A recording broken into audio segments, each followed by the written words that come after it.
Hey, Duck fam, welcome back to the show. Today we got a guy who literally went from dropping bombs out of a B52 to dropping jaws in the Moto America Superbike paddock with zero motorcycle racing background. He's a lieutenant colonel in the Air National Guard and a badass personal injury lawyer, and now the team principal of the factory supported Warhorse HSBK Ducati Flo for Law racing team for the 2026 season. He's fielding six-time Moto America Superbike champion Cameron Bobrier and rising star Benjamin Smith on the Screaming Red Ducati Panigale V4R. Please welcome to the Ducati Dads pit, Florencio Flo Moreno. How's everybody doing? Happy to be here. Yeah, man, it has been an epic start to this show, and so I thank you for sticking around and not bailing on me, because that could have I wouldn't have faulted you one bit for being like, you know what, this guy's a clown. If I bailed anytime something would go wrong that we don't expect, then I would never get involved in the racing stuff, because you'd always expect things to go wrong. So not an issue whatsoever. Yeah, I mean, it's, if something will go wrong or can go wrong, it's gonna That's go why wrong. you have to, fail to plan to fail. Just hope for the best in every situation. Exactly. Yep. I mean, then you're never disappointed, right? Exactly. So tell me about yourself. What's going on? What is the Ducati Dads? All right. I noticed it's dads plural. So what's going on there? My brother and I, we started this channel together.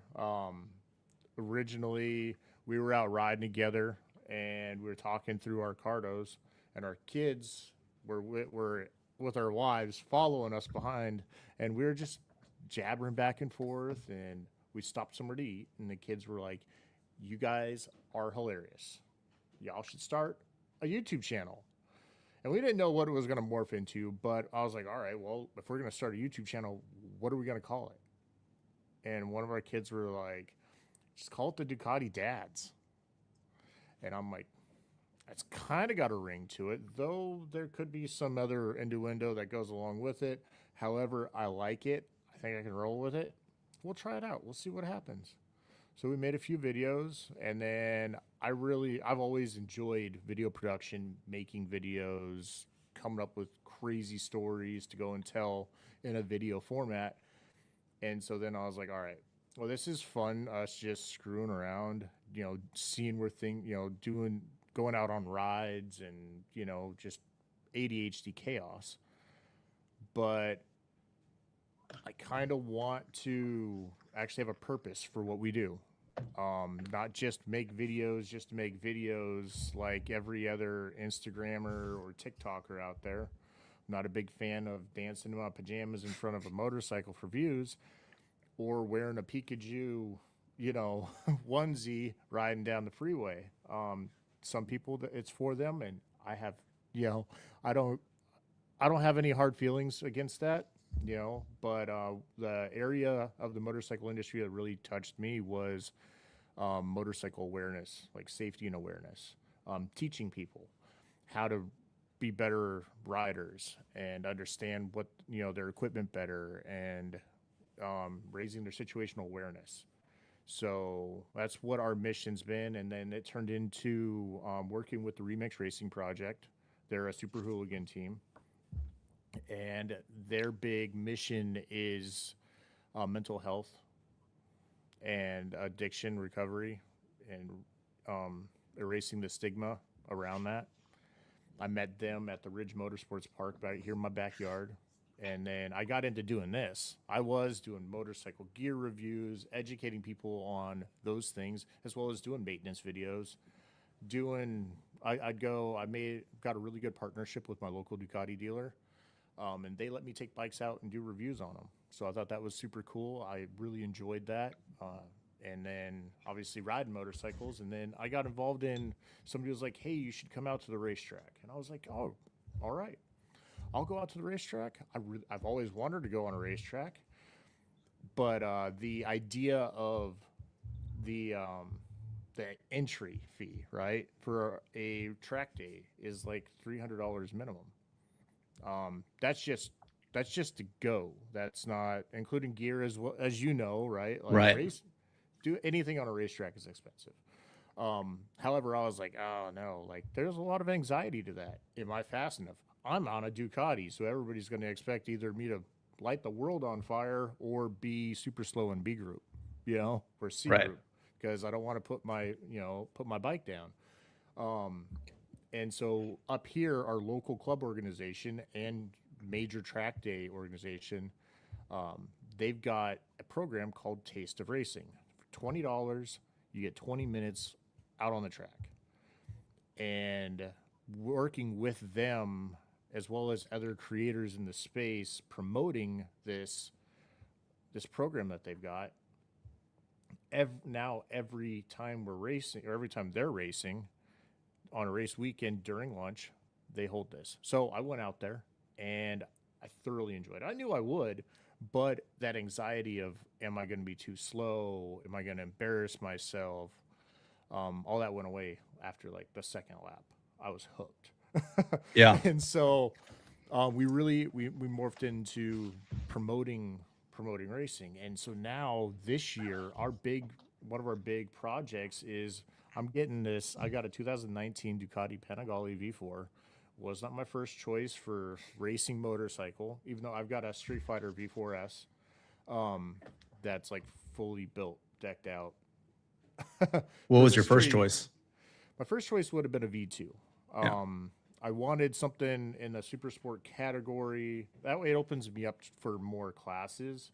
And then it's not, as far as like learning, if I'm coming from like an educational point of view, talking to everybody that I've talked to, you want to be on like a 300 or whatnot. But with what the brand is, the Ducati Dads, I've got to stay within there, as well as sorry, we live in the real world, and there's this thing called a budget Mhm. for projects. And so trying to field 3 bikes or 2 bikes, even just one, is really expensive. So I had to settle on one. And this bike came from a fan of the channel. They're like, hey, I've got this bike. It needs a bunch of work done to it. It's been dropped. The key snapped off. I'm not quite sure. Like, this thing's been dropped on just about every side that it could be dropped on. Perfect project bike. Mhm. So I'm like, all right, well, I'm not too worried about the brake levers. I'm not too worried about the fairings. We're going to strip all of that off. Anyways, we're going full race. So all that's coming off. I'm not too worried about it. And he was like, all right, well, I'm excited that it's going to you. I'm going to sell it to you for a price that you really can't ignore. You get this thing running. I want to see it out on the racetrack. I'm excited to see what you're going to do with it. As far as the channel, racing it, and all that stuff. So we got that, and then through doing YouTube and social media, I've met some really amazing people along the way who've opened up doors and opportunities for me to connect with, like companies like Warhorse, and be able to call them up and say, hey, I've got this project. I know this is a big ask. Can you cut me a deal or sponsor some of what I'm doing, either through, price, parts, discounting parts and whatnot. And so everybody has been like, yeah, no, we love the idea. Here, we'll give you a rider sponsorship. Um, don't ball it up the first, Yeah. the first day. So that has been an incredible opportunity, but that is essentially what the Ducati Dads has kind of morphed into. So this year, along with, we're going to be documenting kind of like what you guys did last year, Mhm. with Superbikes Unlimited. I really love that series, by the way. I couldn't wait for every episode to drop, but we're going to be doing that. It'd be myself and my brother and my family. We're going to be filming and everything that goes into it. We've got the new Racer School video that had just dropped on our main channel earlier this week. where I went through the classroom session of, getting my race license. And then the next one is April 17th, where we'll be at the Ridge Motorsports Park for the on-track portion. So half the day will be, I think, in the classroom, and the other half is going to be out on the racetrack. The first weekend of April will be the very first track day here in the Pacific Northwest at the Ridge Motorsports Park, because it rains constantly here in this state. I'm aware. So we've got those things going, and I'm trying to remember where exactly I was going with this, but later on this year, we're going to Barber Motorsports Park. I've got a friend with the Remix Racing Project, Jeremy Tubman. He reached out to me, and like we were talking, and I was like, hey man, it'd be really cool for me to come and like document what you guys do behind the scenes during Motor America weekend, and like I could drive your van somewhere. My normal day job is driving semi trucks, so I'm not afraid of driving across the country. I think it'd be super fun. We could document it and everything, and stop at different places along the way, and we could do some Instagram lives throughout the trip. It'd be awesome. And him and Shayna were like, yeah, let's do it. So we'd put together a little GoFundMe to kind of help with some of those expenses. And during our live streams and during some of the videos, I've got a promotional video that I've been putting in there. And so for that trip, we're starting out at Thunder Hill Raceway in California. The plan is for me to be able to get out on track. My brother's coming with me to help me drive. So we're both going to go out on track in this iconic racetrack in California, Thunder Hill. Mm-hmm. Yep. And we'll be able to pick Jeremy's brain, try to follow him around a racetrack. I mean, he's a Moto America rider. Yeah. It'd be really interesting to see where, novice is compared to pro, Right.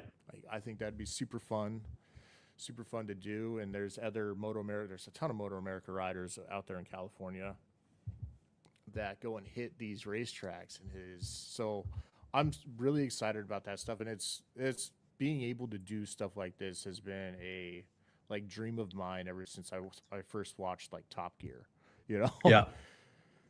So that's good. Yeah, it's an expensive hobby. Oh, it is. Yes. Yep. I mean, you kind of jumped into it even more head first than I did. Like I'm kind of putting my toe in. Well, at least you know what you're getting yourself into. I had no idea initially, and it just kind of expanded into its own living organism. Yeah. But here we are, April Right. 17th, you're going to be on the track, and we're going to be on the track over in Atlanta that weekend. I know, it's super exciting. I really wanted to be able to go to a lot more rounds this year. Obviously we're going to Barber, and Mhm. then obviously we're going to be here at the Ridge. I mean, it's Yep. like half an hour away from my house. And then last year I was able to go to Laguna Seca. I had some plans to meet up with Jeremy and Shayna from the Remix Racing Project again, as well as I was really hoping to be able to meet up and talk with PJ Jacobson.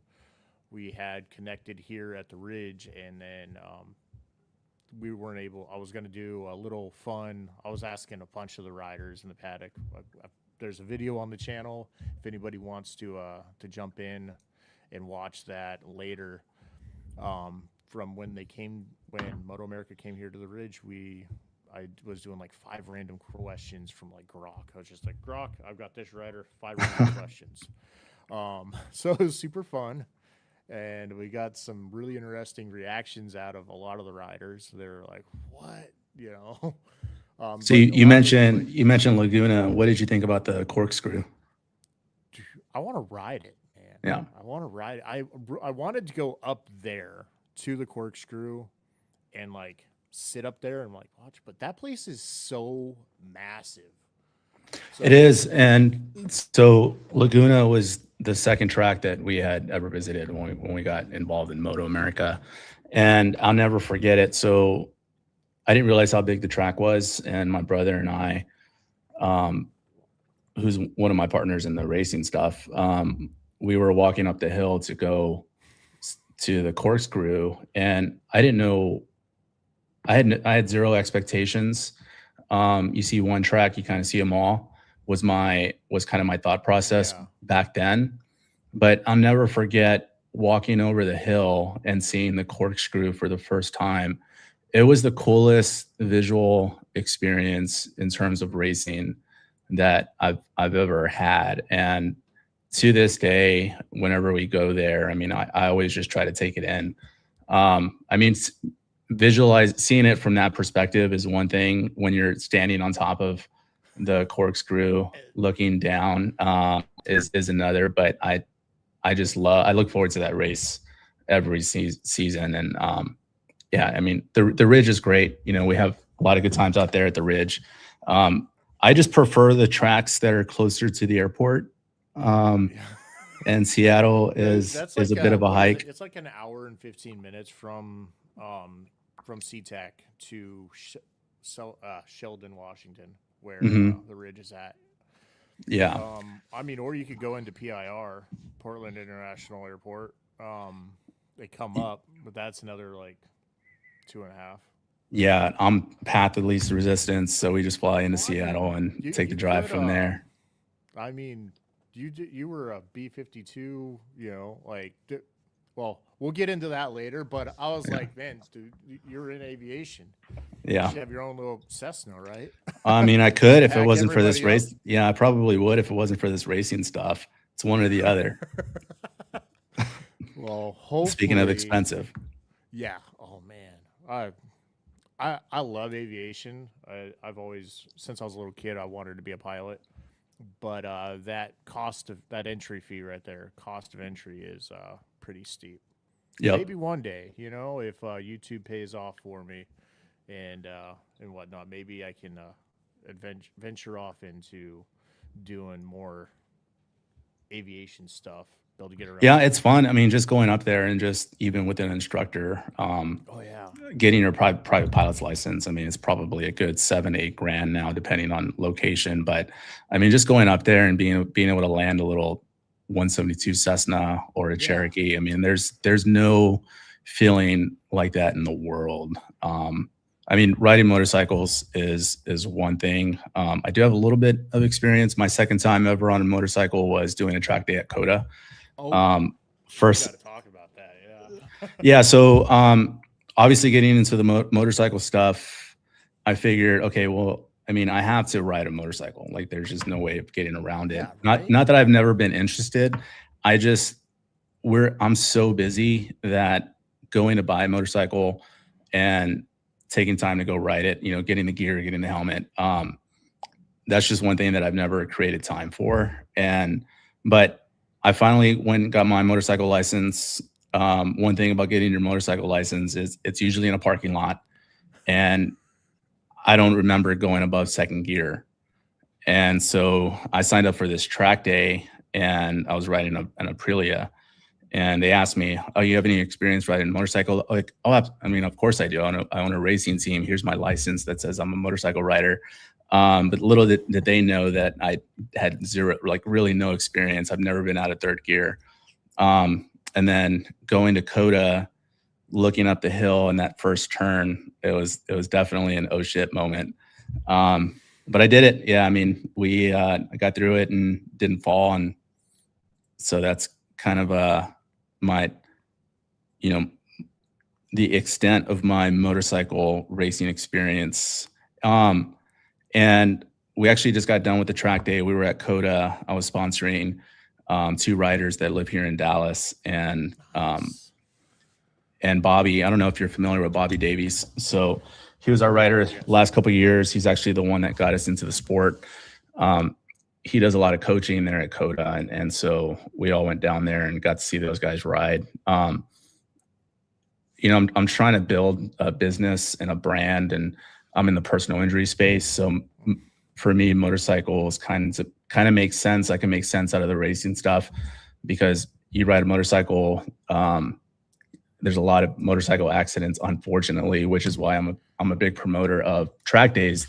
You know, you kind of alluded to it earlier. I think when you're you hit the nail right on the head. It's all about situational awareness. Unfortunately, a lot of drivers out there do not have situational awareness for other cars, much less motorcycles. So I definitely encourage everybody to go out and visit their local track day because, these motorcycles, I mean, it's not all that unlike landing an airplane.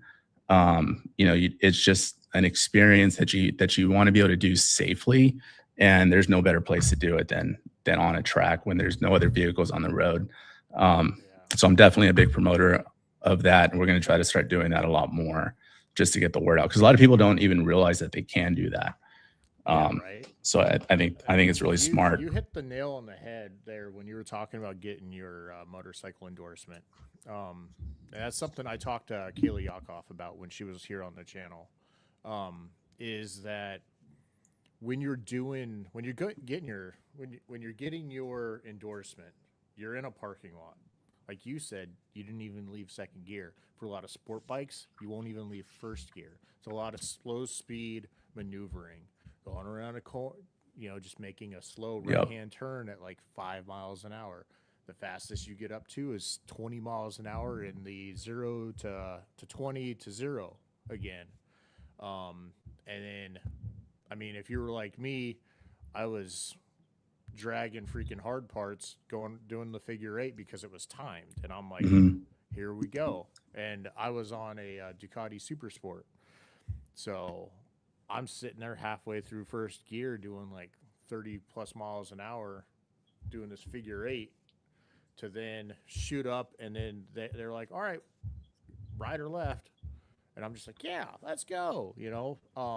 Though I'd kind of went and rode that bike for about a month or two prior to getting any endorsement. Right? Don't follow my example there. But I wanted to make sure that I was going to pass the endorsement test. Right. There was a lot of anxiety there in that. Oh, I got to pass this test. And then I went in there and I knocked out all the tests in one day. The one for your permit, the one for your endorsement.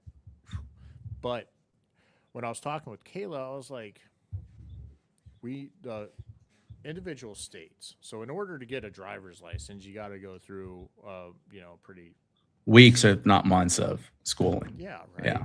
And motorcycles are a bit more dangerous. And I know that a lot of my Ducati fans out there, or just motorcycle fans in general, are going to be like, whoa, hold on. Why are you going this direction with it? Well, if you're part of any motorcycle group or forum on Facebook, usually whenever there's a rider down and somebody goes and there's like an accident, somebody goes and posts on there, hey, rider down, check your people. I don't know about you, but there hits home for me. Yep. I hate seeing a motorcyclist down, somebody getting hurt, their bike getting hurt, or even worse, somebody dying. So unfortunately, most people get into riding a motorcycle under the preconceived notion that's a lot like driving a car. Right. And it's not. You've got 2 less wheels. You've got a lot more going on, and you weigh a third. Yep.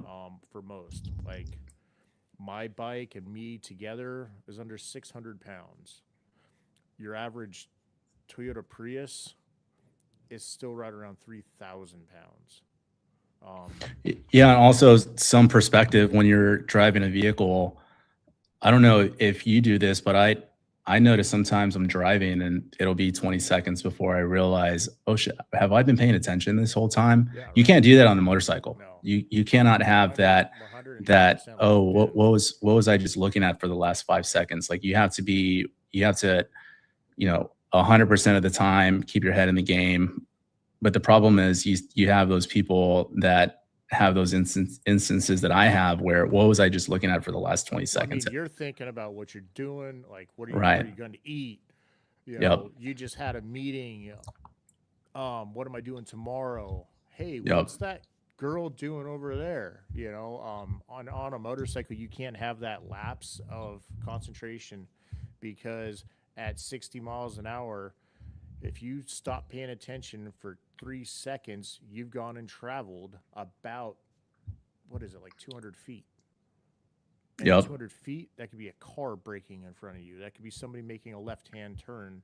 That could be surface conditions changing when you're on the street. And so what I'd love to see is we have racetracks all across the country in every state. And unfortunately, we're losing our racetracks. Why?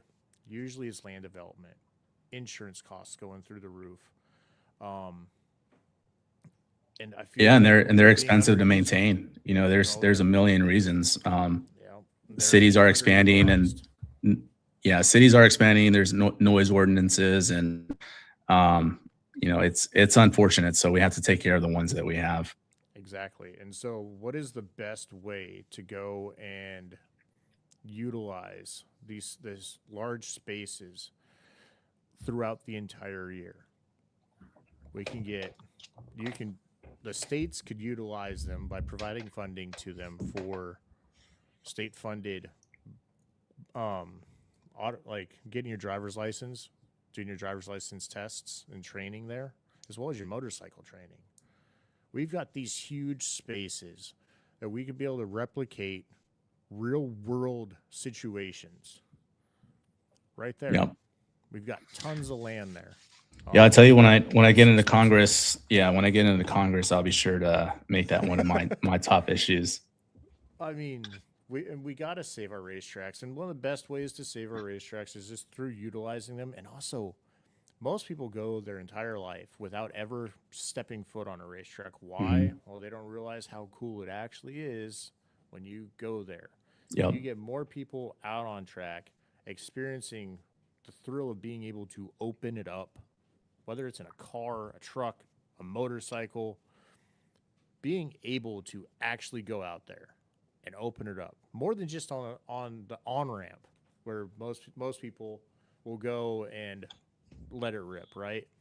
Then one, they gain that situational awareness of things happening around them really fast. You get that experience of being locked in. And then two, people are going to come and want to watch racing. Yep. So now you get people in the stands, as well as, I mean, we'll get more kids interested in motorsports. One of the biggest reasons why Americans aren't on the world stage in most motorsports anymore is because most people don't care about racing anymore. And that's why racetracks, why people are like, oh, just close that down, put up a hotel there, So I don't know. I kind of want to. That's true, but it's up to. I think you're doing a phenomenal service by spreading the message that these tracks actually exist. Because I look at somebody like myself that has no motorcycle background prior to getting into Moto America. I would never have even envisioned that I'd be able to step foot on at COTA, or I didn't even know that there were tracks around the DFW area where I currently live. So it's just about awareness, spreading that awareness, because people don't know what they don't know. And it's not like these tracks are marketing for themselves. So it's up to podcasts like this to be able to market for them. Exactly. Well, one of my future projects after I get this bike going and I've got some real racing experience underneath my belt. I'd had this idea prior to where I take this bike and I travel all across the country. Well, actually, I was looking at a Panigale V4R. Take a bike that most people like. This particular bike that I saw has like 10 miles on it. It was selling for $40,000 at a local Harley dealership. The 2025? No, this is a 2022. Oh wow, 10 miles. Yeah. It got bought and was stored by a collector. And nothing against collectors, all right? Right. Nothing against collectors. However, this bike, this bike was designed, engineered by Ducati to go tear it up on a racetrack. And I was looking at it and I was trying to justify it. I'm like, all right, if I do this here, if I do that there and whatnot, like how can I monetize this purchase so that I can save this bike's life? Yep. And it ended up getting purchased by another collector. Mm-hmm. So this bike still has the original wax on the chain. I mean, it's a good way to keep. It's probably one of the only ways to keep value. So yeah, kudos to them. Yeah, I get it there, but I'm like, this bike needs to live. Yeah. How could I monetize it? And I'm like, Yeah, "Man, it's like what if I watching took-" those. It's like watching those Sarah McLachlan dog commercials on TV. Like you see the dogs just in a cage, and you just feel bad. You know, that's kind of the Yep. same feeling that you have for that bike. Exactly. I just want to set it free and I feed want to it. set it free. I want to Yeah. use it. I want to let it rip. How can I monetize that? Let me take it to as many freaking racetracks as I can around the country, doing track days. Hmm. And unfortunately, Coda after this year is going to be Yeah, they're off gone. of that list. Yep. Except for private, I guess, private uh, track days or whatever.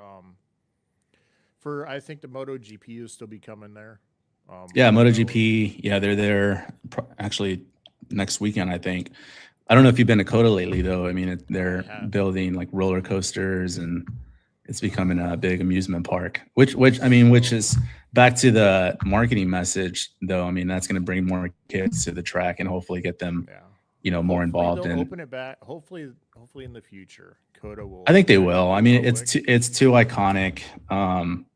I think they're just taking a step back because I think they're I think it's getting used more than it ever has with the rise of F1, and now everybody knows what Coda is and wants to go there. And I think just the infrastructure, hopefully they'll build it back up. I know that they just put a new track on there, or just repave the track. So who knows? Who knows what the plan Moto is? America will still be able to go there in 2027. Yep. I don't know. Like, I want to go there. I've never been. Moto America actually sent me some tickets last year, and they were like, "Hey, come out to our Coda round. Here's some tickets." And I was like, "I really wish that you guys had been able to give me a little bit more heads up that you're going to do this, because just going to Coda last second, looking at $1,000 for a round trip plane ticket, $1,000 for a hotel that's not super far away. Now we're talking food, and then transportation. Like, Yeah. I added it all up, and it would have cost me right around $10,000 to go down there. And I'm like, try doing that times 10 for each race. oh, I know, man. Oh, I know. I mean, well, so going to Barber, I'm going to be probably camping it out there on the racetrack, but I'm dedicated to to doing what I do. So that's the place to do it. I mean, if you've never been to Barber, it's a phenomenal track, and they have that motorcycle museum there, which is great. I mean, it's for being Alabama. I mean, I was very pleasantly surprised when I got there. I've been pleasantly surprised with all the tracks I've been to, with the exception of maybe one or two. Yeah. But I think Moto America does a good job at picking the tracks, and I know we got rid of Brainerd recently, which I think was a good move.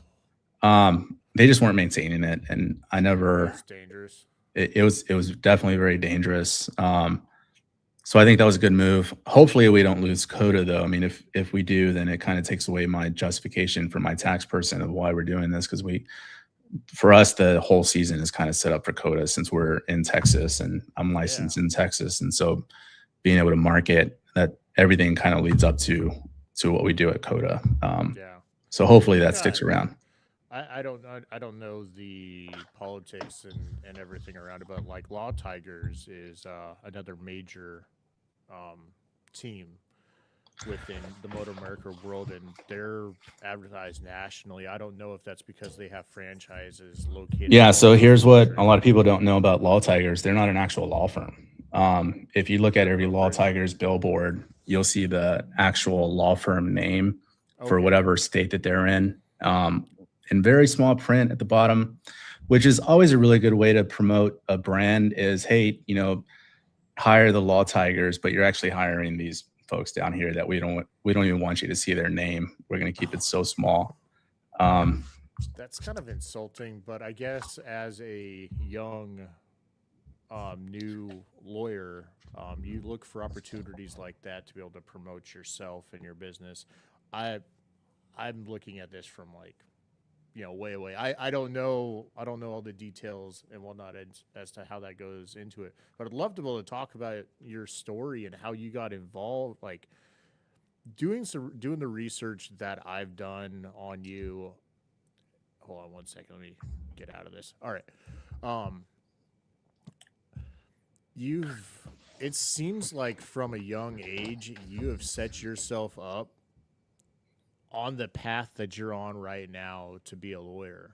Looking at your college career, your military career, to forming Flow for Law, from a very young age, you've been surrounded by entrepreneurs.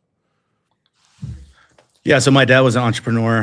He owns a auto parts and machine shop, and so I grew up um, doing. I've rebuilt maybe hundreds of 350 motors. I've cut maybe a million rotors, and my grandpa was the same way. So my most fondest memories of my grandpa were, we all lived in the same like kind of building, and my grandpa's shop was on the first floor, and we all lived on the second floor. And my fondest memories of him were us leaving for school, and my grandpa would be in a mechanic's apron and taking cast iron blocks out of an acid tank that he was cleaning. And so we've always just grown up with our hands dirty. But my dad always always tried to market his business. And so I kind of grew up with that mindset. And so I understood the business side of what we were doing because I was helping the customers. I saw the money that was coming in from a young age. So I was kind of able to put all that together. I also noticed from a pretty young age that I like to argue. And so for me, being a lawyer just made sense. But growing up in San Antonio, I became a real big fan of Texas history. Are you still there? Yeah, I'm still here. While you're telling your story, I wanted to give you the full screen. Oh, you got it. All right. So, yeah, I grew up in San Antonio and not too far away from the Alamo, and I grew up a big fan of Texas history. So, my great whatever grandfather was one of the two Mexicans to sign the Texas Declaration of Independence, and that always resonated with me, and I felt kind of a small responsibility with that, and so just learning about Texas history and the fighters who died outside of the Alamo, like that also resonated with me, and I felt kind of a responsibility just living in the city. So I was very pro-military, and my dad's shop was right at the takeoff and landing strip of one of the Air Force bases in San Antonio. So from a young age, anytime a plane would fly over, I would run outside the shop, and because I wanted to see the airplane. So I always knew I wanted to join the military. And after 9/11 happened, there was no doubt that I was going to join the military. But I knew I wanted to go in as an officer. So I went to school, didn't know what I wanted to get a degree in. And I figured political science would be the best thing because I always envisioned being the mayor of San Antonio. So, which I have zero political aspirations anymore, but that was kind of the idea back then. Graduated, went into the military. I was active duty Air Force. I was a navigator on the B52 for a lot of years. And then I was also an air liaison officer, which is part of the Air Force TACP. I've deployed all over the world, spent some time at the embassy in Jordan, working there. Got out, went to law school. The Air Force does a really good job, or military in general does a really good job with benefits. And so I took advantage of the education benefits. I was gonna say, it looked like from looking at your timeline and everything that you've been studying ever since. So you went to college prior to military because you wanted to be able to get a promotion prior. And then while you were in, it looked like you were also studying because you ended up getting your master's. Yeah, so I got my MBA. So what's funny about getting my MBA is I used some of my GI Bill for that. Mm-hmm. And then when I got to law school, I only had 2.5 years left worth of money. And law school, for anybody who doesn't know, it's a 3-year program. And so I had to speed through law school. I took every class that I could. I took as many hours as I could.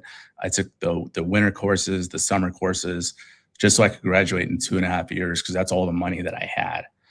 So I was able to do that, pass the bar. I'm also still kind of patriotic, and for me, putting on the uniform, even though now it's only once a weekend or a weekend a month or every other month, I still enjoy doing that. And so I stuck with the military part-time, because you never know what's going to happen. And when I started the firm, I didn't know if it was going to be successful or not. And I always knew that that's something that I could potentially fall back on. And we get a lot of really good opportunities to deploy right now. I mean, with everything going on in the world, deployments are pretty common. And so there's kind of always that opportunity if I needed to just get away for 6 months and save up some money.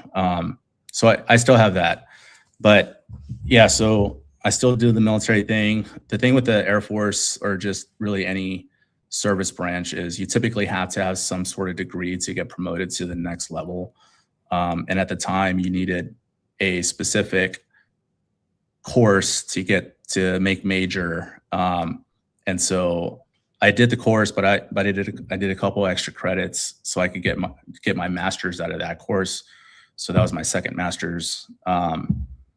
And so they always put the military does a really good job of putting a carrot in front of you in order to keep you in. But at this point, there's really no reason for me to get out, because I'm so close to getting to that retirement age. Even though it's not going to be like a full active duty retirement, I'll still, when I'm 60, which is not that far away, I'll be able to get all the full benefits and everything else. Come on, so man, we're right around the same age Yeah. in our 40s. It's right around the corner, man. Oh, don't put that pressure on me. 60. Oh man. But yeah, I mean, it is though, like being that long or serving that long in the military. I mean, thank you for your service. Of and course. everything that you've done. I My was pleasure. going to lead with that before all of our technical difficulties. But yeah, no. So you're born and raised in Texas. Family is entrepreneurs. Did you play any sports? You look pretty athletic, man. So yeah, I played all the sports growing up. I was a 4-year letterman in high school and for football, state championship.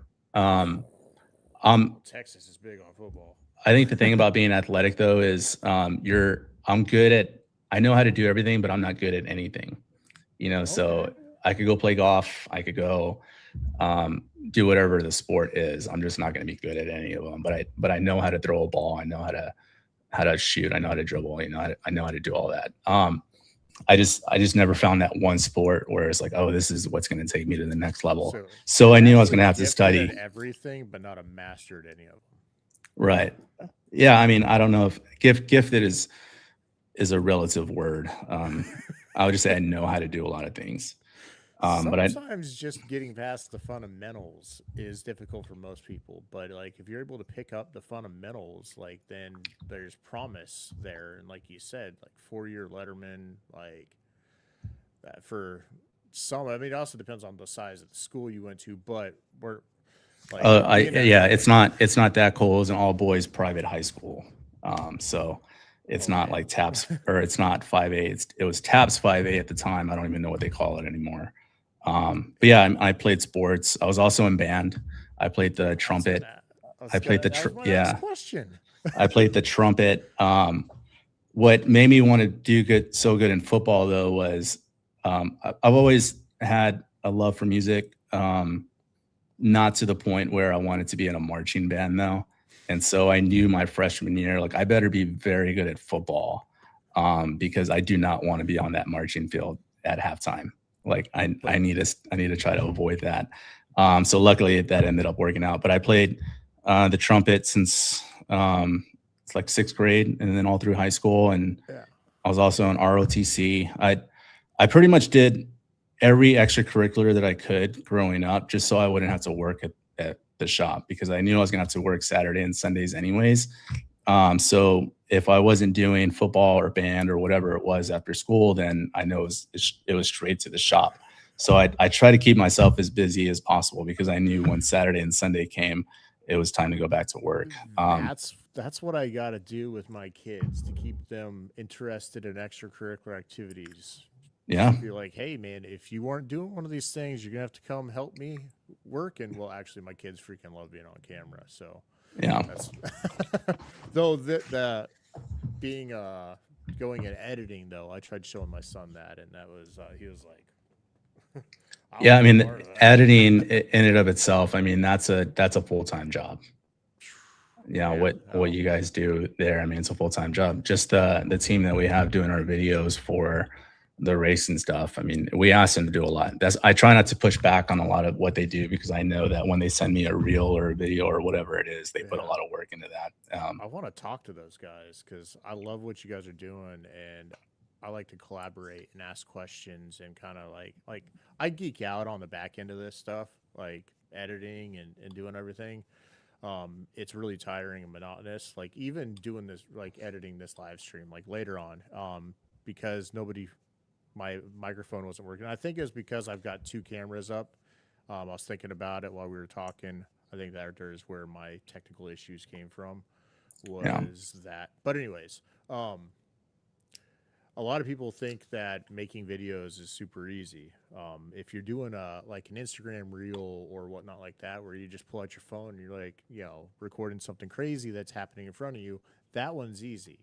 When you put a lot of thought into what you're building, getting your hook right, capturing everybody's attention for that first 3 seconds, a lot of thought goes into that. Mm-hmm. And then, having like a point behind it all, like, not just telling like a joke or whatever. A lot of people don't understand, like in the motorcycle, like when you're in the motorcycle niche, having engaging content is really difficult if you're not doing felony speeds down a freeway to capture attention, or like I was joking about earlier, dancing in front of your motorcycle, or you've got some crazy costume on. But that's only one video that you're doing there. When you're trying to do this full time, like every video is that first 15 seconds to 30 seconds, you have to have everybody locked in right there. Yep. Whatever it is. I've come up with some pretty crazy ideas in order to capture that attention, but collaborating with other creators or people who are in the editing space is something that I enjoy doing. However, it seems to be something that a lot of people go and keep locked up. Like it's what's fun about it is though you could put all that thought into a video and have everybody on the same page, but then the one dumb video that you post gets 1 million views, but the one you put a lot of thought into gets 4. So you just never know, but you just have to keep putting yourself out there. I think that's kind of the test is who's willing to continue to put in the work. Yeah, like we were capturing, we have a whole playlist where, like, there's a city not too far from where I live that my brother lives in. And for whatever reason, every time he goes out on his motorcycle over there, he's going to capture something dumb that cars are doing. And I ride almost every day back and forth to work, tootling up and down my road, and nothing ever happens. Or at least nothing that I consider is worthy of my time to go through my 20-minute ride into work or my 20-minute ride home to go and say, oh, hey, look at this dumb car. He's got a knack for going and saying, hey, this right here happened in front of me. Did it affect my life? No. Sometimes if his situational awareness wasn't there, it could have been. But like, I'm like, this dumb video here, this car pulling up next to me on the freeway and a chick waving at me. That video got 50,000 views. Yeah, you just never know what's going to resonate with people. You just have to put it all out there and see what sticks. This chick, I'm sitting there minding my own business in the carpool lane, just tootling on along, This car comes up next to me and I see her out my peripheral and in my mirror, and I'm like, oh, hey, fast mover. She's moving through traffic. Situational awareness, I'm like, oh, things are going on around me. Let me take a look. She pulls up next to me, waves at me with these like 3-inch long fingernails, She's an attractive lady, but she waves at me, and I'm just like, oh, hi, later, move on with your day, you know. And for whatever reason, I threw that up as a YouTube short and a Facebook, Instagram reel, whatever. Video went nuts. Yeah, it's Me the going dumbest and thing. talking about maintaining a space cushion between you and the riders in front of you because Boring. things go on around you. That's boring. Yep. That video that actually has some substance that you can pull, take away, or me going around a racetrack, talking about, everything that's going on around you. And even though you don't have mirrors on your bike, you still have to have a level of situational awareness because a bike could come up next to you from a guy who's way faster than you, but you need to know that they're there without taking your eyes off of what's going on in front of you. That video doesn't do so well. However, I got one coming up that I think that people are gonna love. Yeah, I think you have to go into the mindset with people are probably going to think this is stupid, and that's the one that they end up loving. Exactly. Yeah, you just play mind games. The one video of me actually dancing in front of my bike, that video did really well. Yeah. And I was just being goofy. But I'm not going to sit there and post regularly videos of me because me dancing in front of a bike, because that's not my mission.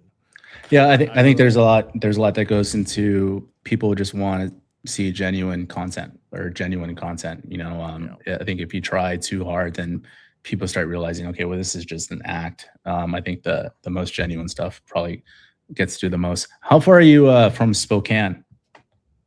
That's about 6 hours away. Okay, so other side of the state. Yep. Yeah, I'm on like the Seattle side, and okay, Spokane's on the east side. Got it. But yeah, it's about 5-6 hours. My non-racing experience with Washington was when I went up there for my survival and resistance training for the Air Force. Yeah, you were over there, yeah. Yeah, so military training ground. Not the best time I've ever had in my life, but definitely That's the desert side. Definitely an experience that I will never forget. That's the side of the state that most of the state forgets about. Yeah, and rightfully so. There's a lot of crazy stuff going on over there. It's also really cold, especially when you're not wearing any clothes, because the Air Force decides that they want to see if you could handle that. Yeah. No. So most of my family, the men of my family, have served in the military. I did not. I was chasing tail and being a street racer. Yeah. So I was going to go in the Navy, and I had aspirations of going and being a Navy SEAL before being a Navy SEAL was cool. But has being a Navy SEAL ever not been cool? Well, I mean, so back when I was interested, which would have been like 2000, 2003, 2004, I was going to go through the delayed entry program, or I was actually part of the delayed entry program at the time. And so I was like, all right, well, I'm going to do everything I can to train up to do this thing, because this guy was like, well, what are you good at? And I was like, at the time I was playing football. I ran, I rode bicycles. It was generally just athletic all around the board. And then I grew up, my dad taught me how to reload ammunition. We went out hunting, did some competition shooting. And so I was like, I'm kind of good at all these things, and I'd really love to learn how to fly, and well, they put me through all of their, the military, the MEP, or the military MEP sounds right. Well, yeah, so you had the military entrance program, right? But then they where they test your IQ and how good are you at doing the aptitude test. That one. Yep. Maps. But so I went through that, and they're like, well, you don't quite score high enough in these areas here for being a pilot. Like, you could make it, but we really think you'd do really good in special forces. And me being a young kid, I'm like, special? Right. Yeah, I'm special. So I was like, all right, yeah, well, tell me more about that.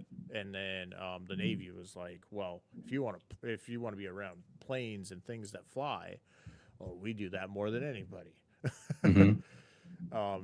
so I was interested in that and whatnot. And so I was like, all right, yeah, let me know. And I watched a video that they had there because this was before YouTube was, super popular and you could look up videos online for things. And they're like, our Navy SEALs are, the most elite in the world as far as like a special operations team unit for going and doing cool things and blowing things up and and whatnot. So I was like, oh yeah, that sounds cool. So I was doing that for about a year training, and then I got a girlfriend Yep. and I got my driver's license and was street racing around around here. And Yeah, I don't know. I don't know what's more Glad I was dangerous. alive.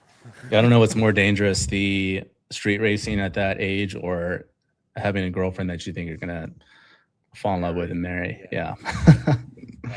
I mean, Both of them can go sideways pretty I quickly and left then both kind of of ruin your those. life. Yeah, I left both of those things behind later and became an underwater diver. Oh wow. Most people, like I worked out there in the Gulf of Mexico for a while. After the military thing, I couldn't pursue that anymore due to legal troubles and Hmm.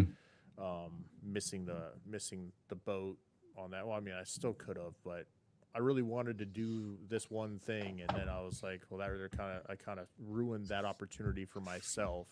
So let me go do this other really cool thing that nobody's really ever heard of, which was being a commercial diver. And so I went and I did that, and How most far of down it. would you dive? So my deepest dive was right around 180 feet. Wow. Most of our work in the Gulf of Mexico, because past that, like you're in a heliox territory, Hmm. and so it's really expensive for the company. I mean, we're talking like $1 million a day back in 2007, 2006, 2007, up to when I got out of it in 2011. So it was super expensive for companies to do that. So we tried to, if we did do that, it was in a very short period of time. But most of our diving there in the Gulf of Mexico is in shallower waters of Hmm. about 100 feet to 20 feet or less. Um, and then the BP oil spill happened. Yeah. I was out there when that happened and saw all the contamination agents that they put in the water to make the oil go away. Yep. We had guys that were coming up out of the water with that stuff on them, and yeah, so that was an interesting time. And then I would be called by I was working primarily with Chevron through our company, Hmm. and I was part of a decommissioning team at the time. President Obama wanted us to clean up the Gulf of Mexico and remove old platforms as part of his green agenda at the time. And then the oil spill happened conveniently during that, like right when we were finishing up getting the last Chevron platform out of the Gulf of Mexico that was decommissioned. And then that happened, which was kind of crazy. The timeline of all those events. I'm not a conspiracy theorist, but Yeah. for us to be out there removing the last platform or one of the last platforms, and then less than 6 months after that, we do remove the last platform. And my Chevron company man came up to me and he was like, "Yo, hey Tim, we're gonna be pulling out. Work is going to dry up here. I hope that you have a plan B." And 25-year-old Tim did not have a contingency plan. Yeah. And sure enough, right after that job, I went from, I mean, back then, it's not going to sound like a whole lot of money, but back then I was making almost 90 grand a year to making 20 grand a year. Yeah. That's a big hit. Thankfully, I was a young kid and didn't have a whole lot of bills, but I liked to play hard when I hit the beach. Yeah. And those Ducatis are not cheap. Yep. Well, back then, Tim was not looking at Ducatis. Yeah. I was looking at car parts to make my car go fast, and a beer tab that was larger than my liver. Yeah. I've been there too. Yep. I mean, so most of the guys that that I worked with, they were all retired military or ex-military. So I kind of grew up in that military environment, seeing how most of the guys that I was working with, they were all either Navy or Army or Marines. Hmm. We had a couple Air Force guys, but they usually got made fun of. It's just because the other ones weren't smart enough to to get in the Air Force. Yeah. Right. But, Yeah, I noticed you say situational awareness a lot, and I was wondering if that was from hanging out with that military crowd. Yeah, well, that, and then when you're in the water, you got to have, most of the time you can't see. Yeah. So I kind of gained that from being in the water, and then working around life support systems. You have to know what's going on with multiple different systems. Like when you were talking, you thrive in chaos. Hmm. Like when things are just going haywire around you, that is when you're the most locked in. Yeah, you have to stay cool, calm, and collected. Yep, exactly. And when I was working on the deck of boats, like you're in a very dynamic environment. The boat's moving around. You've got a dude who's relying on you down in the water. So you've got his life support systems. You've got his tools. You got to make sure that everything that gets him back home is not getting caught on something. As we use what we call a downline, which is attached to the vessel and then attached to the work site down below. You can't see the line between, between those. He can't really see it usually 6 feet past him, Right. or her. They can't see past a certain point. You can't see past a certain point. And a lot of your communication is done through tugging on that line or sending tools down, or you've got their their communications with a dive supervisor, whoever's on the other end of that box, and then lights and video. Yeah. If any of that is even like the light, you usually can't see if you're in muddy waters or Right. like a light sand down at the bottom. And so you've got all these things going on, and you got a vessel that's moving around, and then up and down and whatnot in the water, and then potentially boats going by. Yep. And then you've got sea creatures down there. So depending on what end of that line you're on, if you're on the top side, you got to make sure all the tools are lined up, because you want everything to go smooth. You want everything lined up, ready to go. If they need an axe, they need a torch sent down, or whatever it is, wrenches, depending on what you're working on. Like there's a lot of different aspects to it, and it's chaotic, much like when you were flying. You got a lot of different things going on. Yeah. You're a weapons engineer, right? Yeah. So I was I was a navigator, and then I upgraded to weapons system officer. The easiest way to explain it, and the coolest version is like Top Gun. You have Maverick and Goose. I would have been Goose in that scenario, except I wasn't. I kind of messed around in college. Same thing like you. I went from an all boys high school to Texas Tech University, and let's just say my first semester kind of screwed up my trajectory, and so I didn't get my pilot slot. Became a navigator, but it's the military. I'm going to take it seriously, serving your country, all that. Yeah. But yeah, but in the Air Force, we have this thing, or anybody who flies understands: aviate, navigate, communicate. So you take care of the biggest problem first. When things start going haywire, you figure out, okay, what are my priorities? Like what's gonna keep me alive, or what's gonna keep this race going? What's the most important problem that I need to solve right now to get to the next one? And I think just being in the military has helped kind of set me up for this type of environment, not only on the track, but also as owning a law firm, because there's a million things that could go wrong on a daily basis. I have phenomenal assistants, but we're a 100% remote firm. Most of my assistants work from home. I have a couple that come in every day, but they all have kids and they all have their own lives, and one of them can get sick and not show up that day. So I have to figure out, okay, do I have to solve problems that they're going to solve for me? Same thing on the racetrack. I mean, there's a million things that can go wrong and usually do go wrong. So you got to figure out which ones are the most important to be able to get the wheels on the ground for the first and second race. But I love it. You know, I would rather Sometimes have. you got 3 races too, which throws a whole Yeah, like and Laguna, and then yeah, you guys had fun last year. That yeah, was Laguna. I mean, I wouldn't say it's fun. well, I would not say that last year was fun.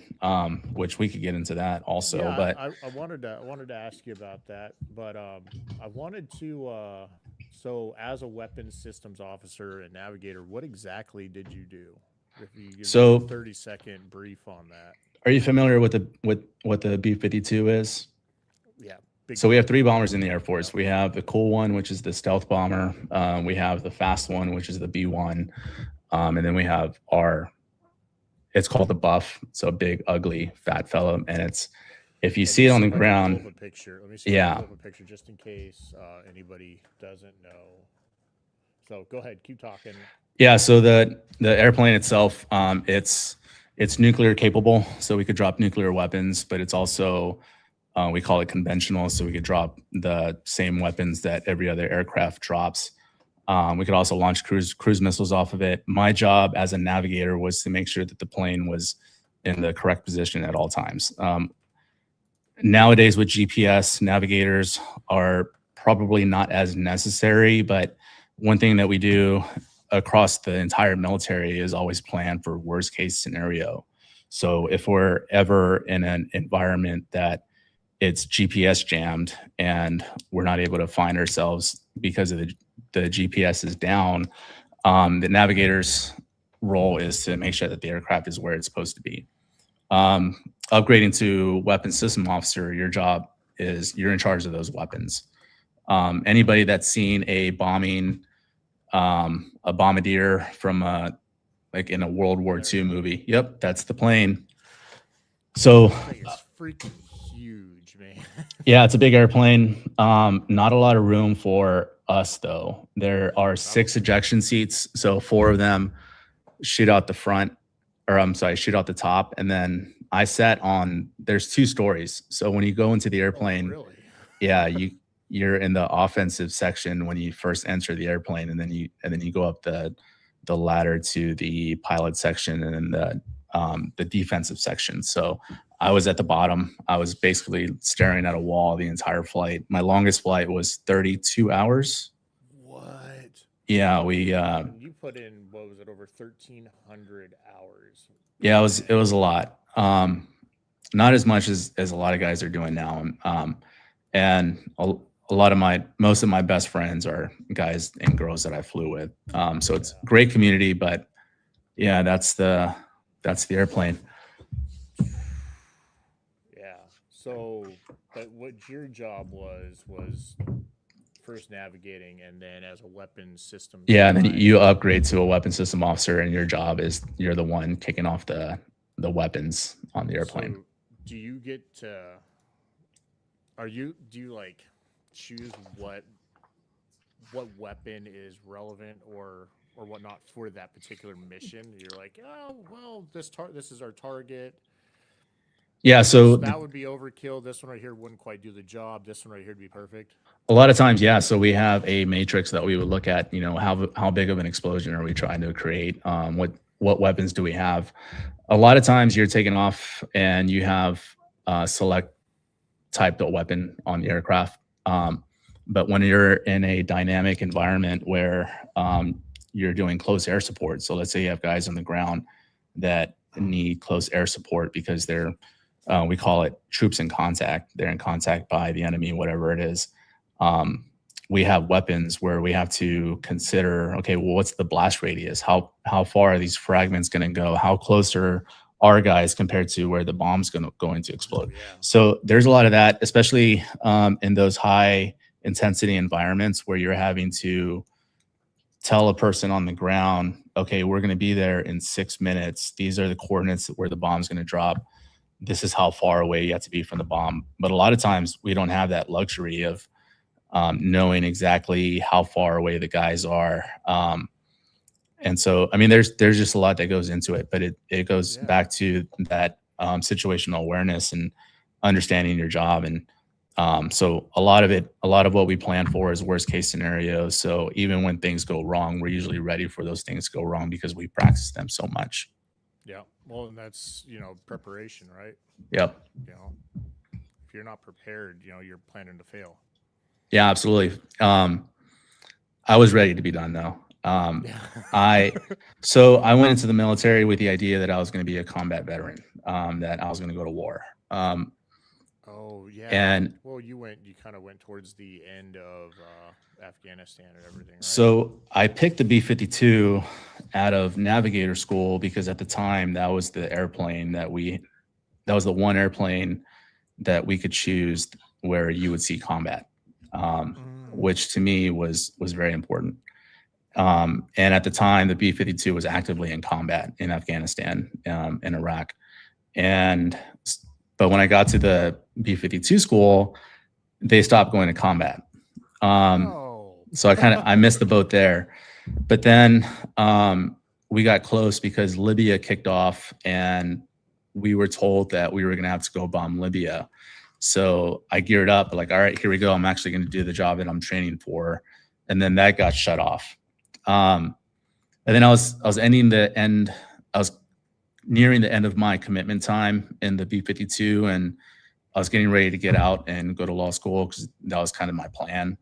And then I had the opportunity to be an air liaison officer, which basically instead of being the guy in the airplane dropping the weapons, I would be part of the team on the ground calling in the airstrikes. And ask you about that. Your time at CENTCOM and Jordan. Yeah. So again,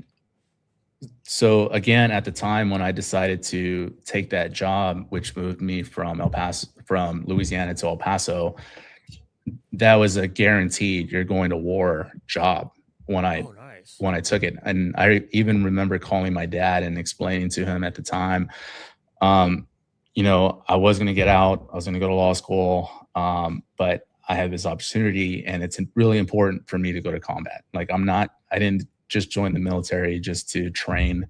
I actually want to do the job. Like that was really important to me. Yeah. So I took the job as an air liaison officer. As soon as I go through the training and get done, we're getting set up to deploy. We're in active training to go to Afghanistan. Like I had my deployment. I was, we're getting ready to get out the door, and then sequestration happens and they terminate a lot of the deployments, including mine. So at that point, I walked into my boss's office and I told him, I'm here to deploy. Send me anywhere. Yeah. And because I just had a really bad taste in my mouth.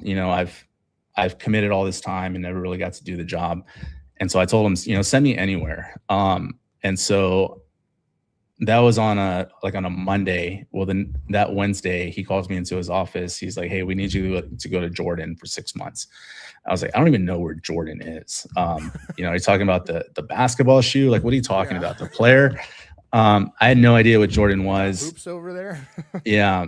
But at the same time, that's when ISIS started kicking off in that part of the region. And so our job was to go over there, and I was going to be the air liaison officer.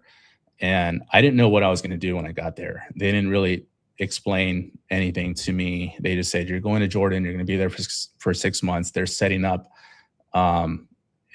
basically an operational center because there's a lot of stuff going on in Syria and in Iraq and all this stuff. So I'm thinking, okay, I'm going to go over there and I'm going to, be this awesome air liaison officer, and I'm going to get to drop, call in airstrikes and do all this fun stuff and finally get my taste of combat. Right. Well, I get there and I meet the guy that I'm replacing, and he tells me that, hey, your job is to be you're setting up all the distinguished visitor visits coming to the base, because we were at a location that nobody knew about. It was like a secret location. Yeah. And it had a lot of interest from congressmen, senators. And my job was going to be to set up those visits. I was basically just an errand boy. And at that point, I was kind of depressed. I was like, what? Right? What are you asking me to do here? There's no, I'm here to drop bombs. I'm the bomb guy. Yeah. No, you're the visitor guy. But I learned two very important lessons on that deployment. It's not about the job you have; it's about how well you do the job. Exactly. And you never know who's watching. So even though my job was to be the distinguished visitor person, I took that job very seriously. And that job allowed me to have a lot of communication with the embassy there in Jordan, in Amman, because since I was handling all the visits, I would have to communicate with the embassy liaison that was also at our base. And the embassy liaison position was like the most prominent position because at the time, I don't know how it is now, but you were not allowed to leave base by yourself. You always had to have somebody with Had to have you. an And escort. yeah, Buddy and system, right? yeah, have the buddy system. But the embassy guy had his own car. Like he could leave base whenever he wanted to. And he always wore a suit. So everybody knew who the embassy guy was. But I got to work with that person. And it got to the point where that guy was getting ready to leave and they needed somebody to replace him. And I was the first option. So they asked me if I wanted to take over the embassy position. The only thing, it would keep me in country for an extra 3 months. So instead of 6, I would have to do 9. I couldn't pass up an opportunity to work at the embassy though.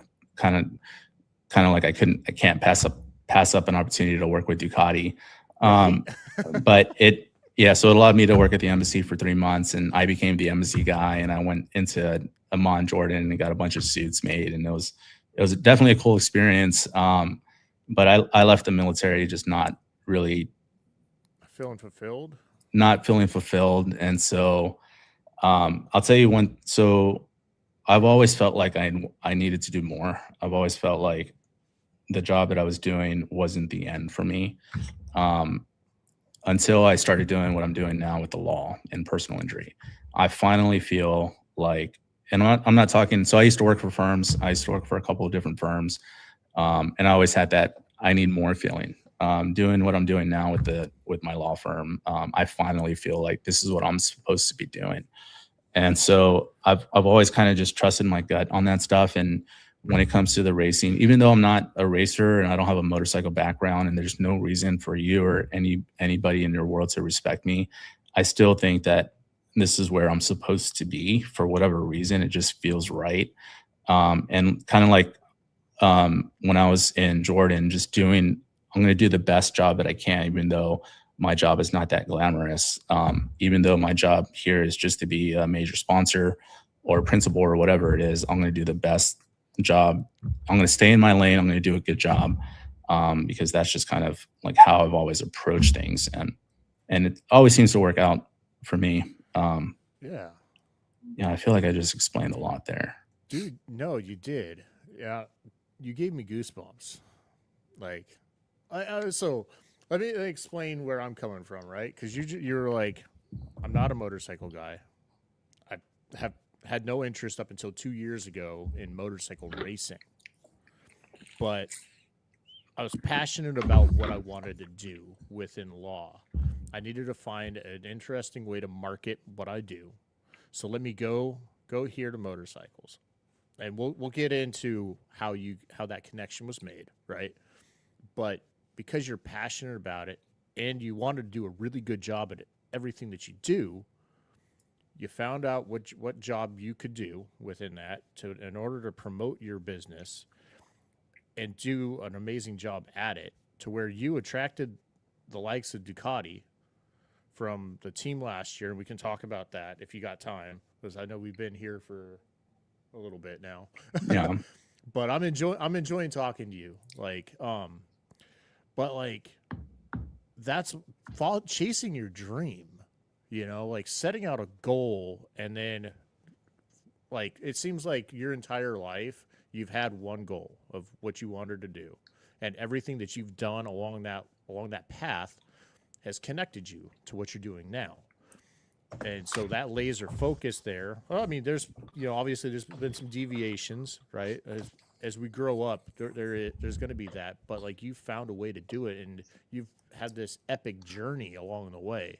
I think that's the key right there. So you hit it on the head. I don't know if it was intentional or not, but finding a way to do it. So I've been turned down, and I've failed multiple times, going on this journey. Plenty of times, I wanted to be a pilot, that was my goal as a kid. You know, I wanted to be the person flying the airplane. But Air Force said, no, you're going to be a navigator. So I became a navigator. But that didn't stop me from my ultimate goal of, okay, I want to do military. Okay, I got that out of the way. I can't force myself into combat, you know. So there's just some things that I can't do, but I'm always going to put myself in a position where I'm ready to do those things. Yeah. But then even going to law school, you know, I didn't get into the best law schools. I got into the law school that I got into. Texas Tech is pretty cool. Well, I went to Texas Tech for undergrad. Yeah. I went to South Texas College of Law, and if you haven't heard about it, neither has any of your audience. But to me, it was a means to an end. It was a law school where I was able to learn about the bar, study for the bar, and then pass the bar, which is another thing that's not really easy to do. I have a funny before and after picture of when I'm studying for the bar, and I look like Saddam Hussein when they found him when they captured him, like just beard. You know, I hadn't had a haircut in 4 months. I looked like I just jumped over the fence at the border. I mean, it was bad. Wow. But it was funny. I mean, everybody's got a different story for the journey that leads them to where they're at now. Yeah. And the little things that happen along the way, they help build character, Mhm. right? But it doesn't change the fact that you're here now. Like, Yeah. you did the thing to get where you're at. Yeah. It doesn't matter really what school you're in. I mean, you could have gone to Harvard, right? And the outcome might not have been different. You know, there's probably somebody who does the same job that you do, right? Has the same career as you, but hasn't gotten any further. And they went to a school that costs 5 times as much and has got so much more prestige, right? That just might mean that they're in a huge law firm, but they're still, you know, that they don't. So it's a means to an end, but what's important is it doesn't matter what the means are. All that matters is what's at the end. Sorry. Yeah. I was circling around. That was the point that I was trying to get at, right? Yeah. But so what got you into personal injury?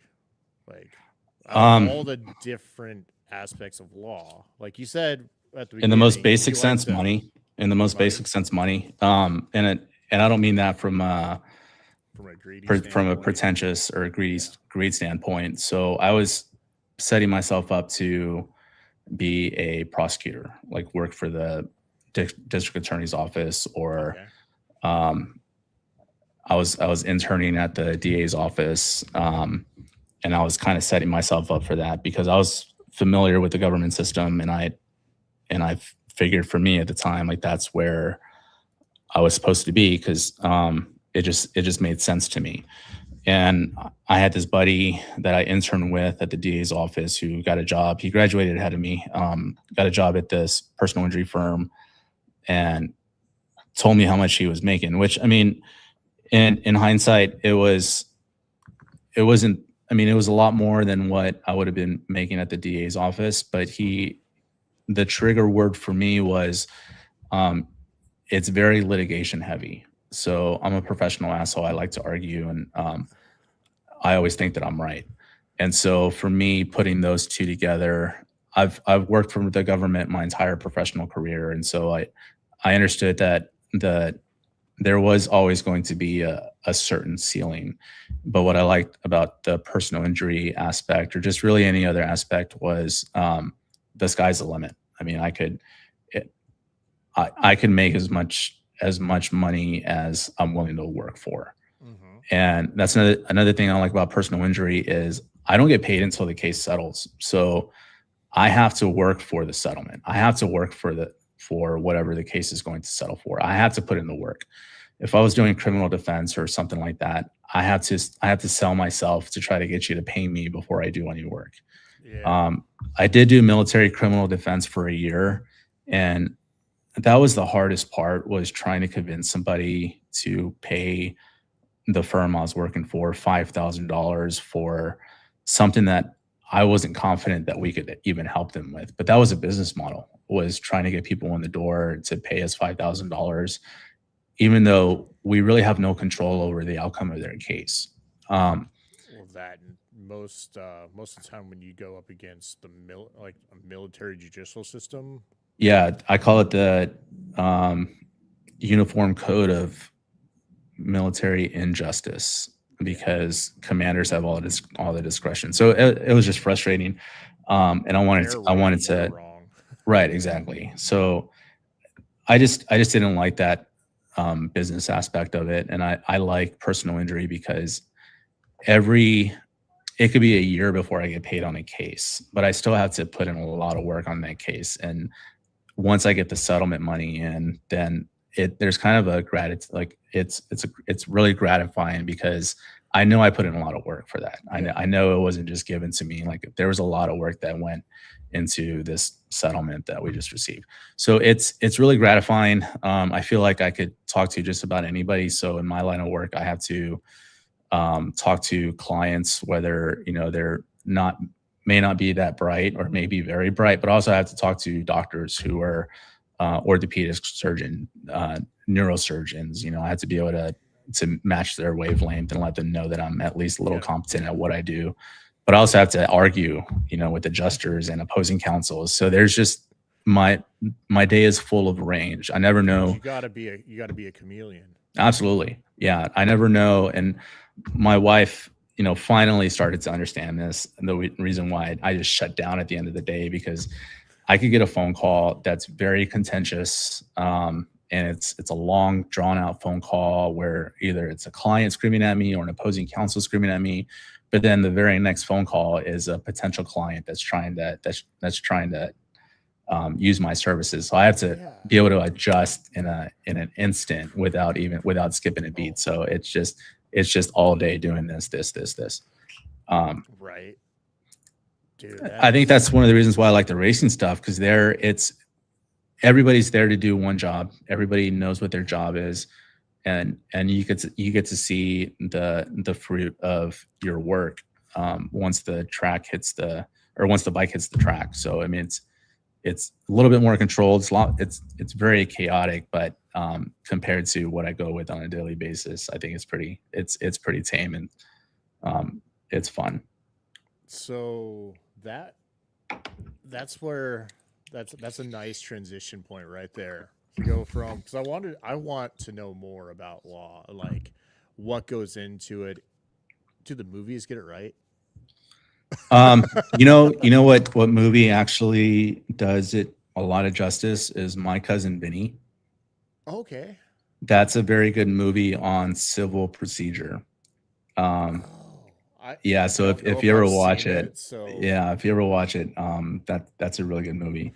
But the law is my wife that right now. Yeah, the law is very fluid. You have to stay on top of it. I mean, I actually have a book that I'm going through because I have a trial on Monday, so I'm just trying to cross my I's and dot my T's Do you as think best that as the I can. military really sets you up for success for your line of work? It depends on the context of the question. I think the military, they give you all the benefits that you need to be successful. Proper planning prevents piss poor performance. Right. Yeah. I mean, the military does a really good job of instilling discipline. So whether it's just learning how to march, or memorizing whatever it is, like I'm an American fighting in the forces that guard my country and our way of life. I'm prepared to give my life in their defense. Like there's just so many things that I'll never forget because the military kind of shoved those down my throat. But there's a discipline in a lot of it, and I think just having a little bit of discipline, like the ability to wake up every morning and go to the gym. I think if you have just a little bit of discipline, then you're setting yourself up for success, because a lot of people don't. A lot of people are lazy. They're not going to get up in the morning. And if you're even, I think Dana White says it's the best. If you're even a little bit savage, you're going to be successful, because there's just a lot of people out there who are not. And so I just try to remember that every day. Just waking up, getting out of bed, and having that discipline to go do stuff.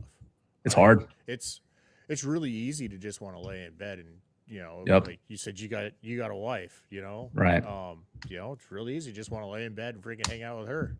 You're up. But you got stuff that you got to do. So you get Yep. up, make your bed, go to the gym, work out, do everything that you got to do. And now your mind is set for whatever you got planned for the rest of the day.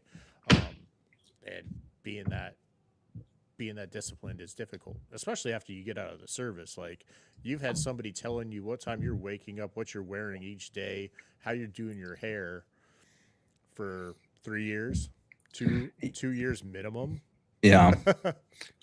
There is definitely a comfort to it, though. I mean, being deployed, you have nothing to worry about. You have no bills. You know exactly what you're going in to do. Yeah, someone's feeding you. You have 3 meals a day. But yeah, having the freedom, you definitely have to have the discipline in order to have. I mean, people get lucky. There's always exceptions to the rule, but for me, the first thing I do every morning is go to the gym. And 99.9% of the time, I don't want to get out of bed, but do it anyways. But then there's that gratification at the end, which is what that feeling that I strive for, because I know it's going to come. I just have to do the work to get it. Exactly. So now, what interested you in Moto America? I had no idea what Moto America was when I got into it, but I knew that I needed to break away from the mold, because in my line of work, you either get a billboard, a commercial, or some other form of marketing. Nobody was doing motorsports, at least that I was aware of. Law Tigers, I guess, does it a little bit, but like I mentioned earlier, they're not even a law firm. They're just essentially a marketing firm. And so when I initially got into Moto America with Bobby Davies as the rider, we knew that we weren't like the fastest team. I knew that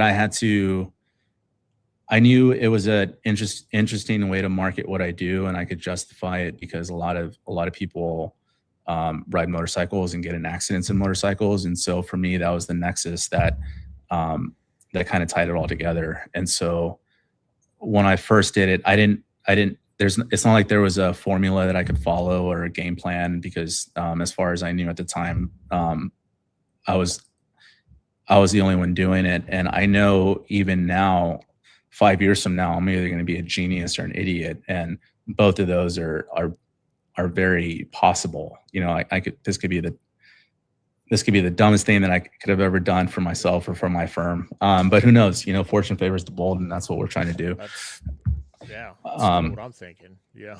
Yeah, we got into it, and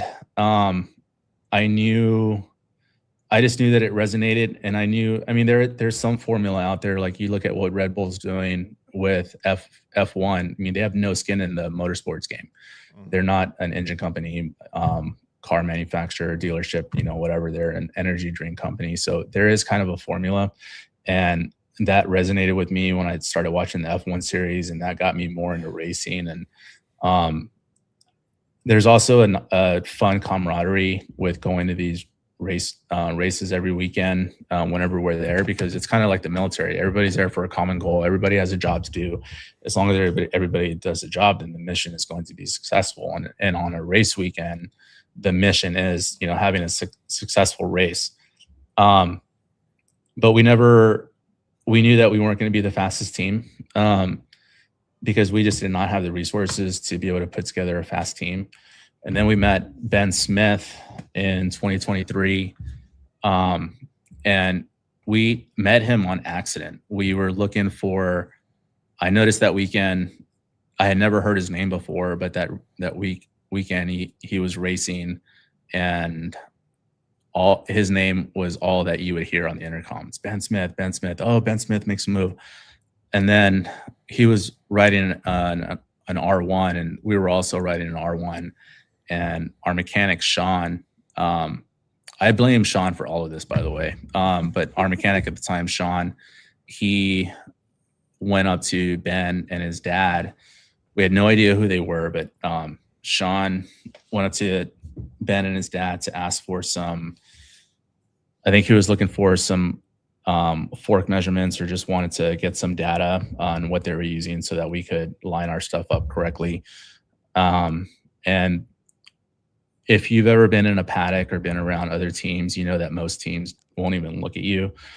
But Ben's dad, Mike, was more than willing to help. He gave us his exact settings, and which was kind of cool because you don't see that a lot in the paddock. And then Sean had the idea of, because Coda, I think, was our next race, and that's where we usually like to put on a little show because that's why we do it. It's our backyard. And he had the idea of getting Ben to ride with us at Coda. And so I asked him, and it's a funny story. So when I first met Ben was that same weekend, he was on like a little 3-wheeler that he rode over to our tent. And I asked him if he wanted to ride with us at Coda. And he was so excited that he ran back to his trailer to tell his dad that he was going to ride with us at Coda, and left his scooter behind. So we had to like go take it back to him. That was his way. That was his way of making sure that you came over and asked. Yeah, and went back to him. Yeah. But so that's when we started working with Ben, and I really like Ben. I really respect him, and his dad is great, and his uncle Jonathan are great. But it's just them three, and they were able to put up the results that they were putting up just with the little tools that they had. Right. And so riding with Ben, after that, we did one full season together, just kind of under the Flow for Law purview.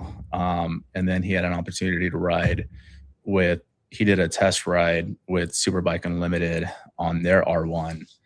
And that's when I met the guys over at Superbike Unlimited. And I knew at the time that it was we're either going to jump into this and try to make Flow for Law racing bigger, because then it's going to shine a bigger light on the firm, or we pull out altogether. It doesn't make sense for me to continue spending the money that I'm making unless we're going to make a bigger splash.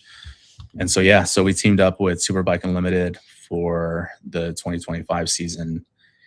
And then, you mentioned the series earlier.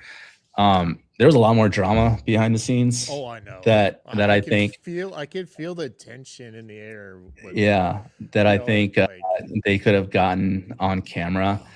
Oh, dude, I could see it. Like they're trying to be very PC, and I get it, right? Like everybody's got reputations, but like I could see the frustration on Ben's face from a rider's point of view, from the mechanic's face. Like you guys ended up losing a mechanic because of pretty serious oversight that could have put Ben in some danger.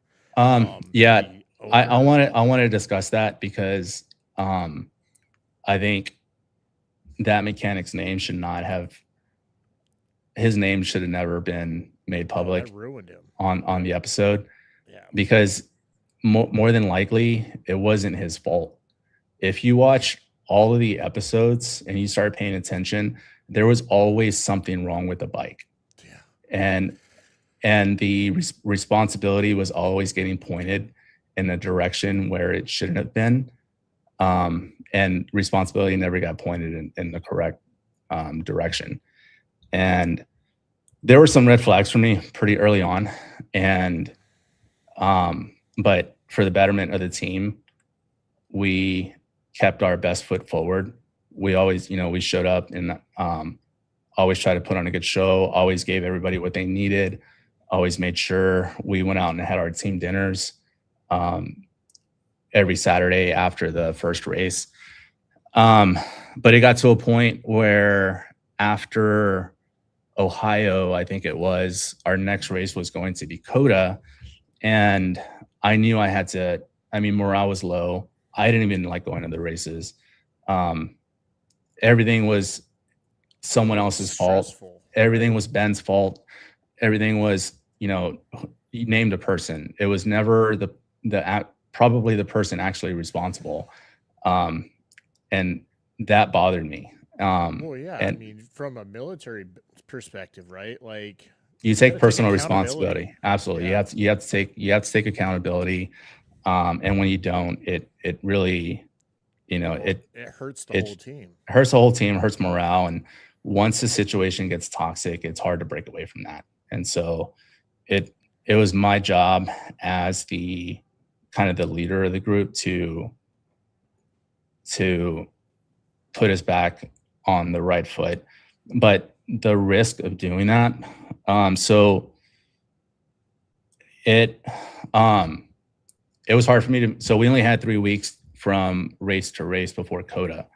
Mhm. We basically had to develop an entirely new team, because everything had Superbike and Limited on it. So we had to get new gear. We had to get new. I don't know if you ever saw our 2-story hot pit. I was going to ask you if you were implementing that into the Warhorse. Um, I want to, but that thing is, it's hard to set up. It's hard to tear down, and it's really heavy. Yeah, So but yes, so we're probably going to save it for Coda. But we had to. That's custom made, and you can't just go to the store and buy all the material for it. So thank you to Flex Racing, because Flex Racing, I mean, saved us. It took one call to them, like, hey, this is the situation. We need new everything. And when I say everything, we need canopy tops. We need new hot pit setup. We need new shirts. And I knew that it was going to be a challenge just to get that stuff done. But I called Ben and his dad and I asked, hey, is your R1 still available? Because you were riding that thing faster than you're riding the Superbike. So let's just take that to Coda. But luckily, Aussie Dave. So yeah, I remember seeing there was a lot that was going on with Ben and whatnot in the series.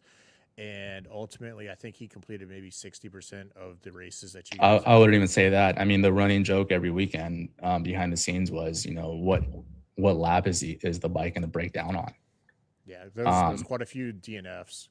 Yeah. I'll go into why I dived so deep into that later, but massive respect to everybody, on the team and whatnot. Like the information that I dug up and whatnot over the offseason because of all the changes that happened during the Moto America offseason within the Ducati camps. And I was following what you guys were doing because I love a good story. Yeah. But anyways, go ahead and continue.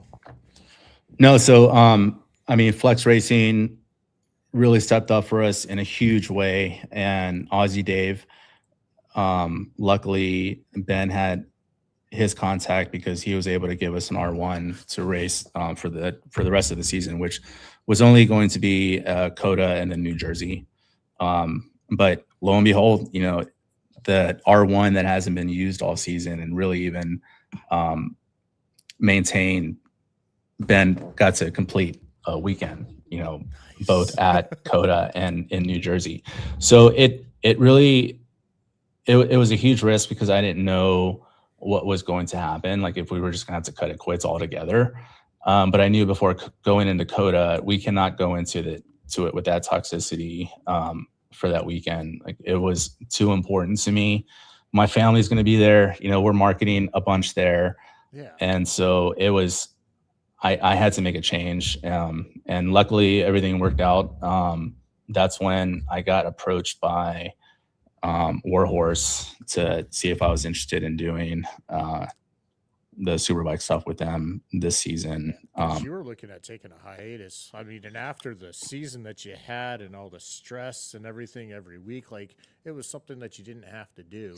Right. Yeah, and that's exactly the point. I mean, all the money that's going into it, and if I'm having me getting away from work is hard. I don't really have a personal life. Luckily my wife's also an entrepreneur, so she gets it.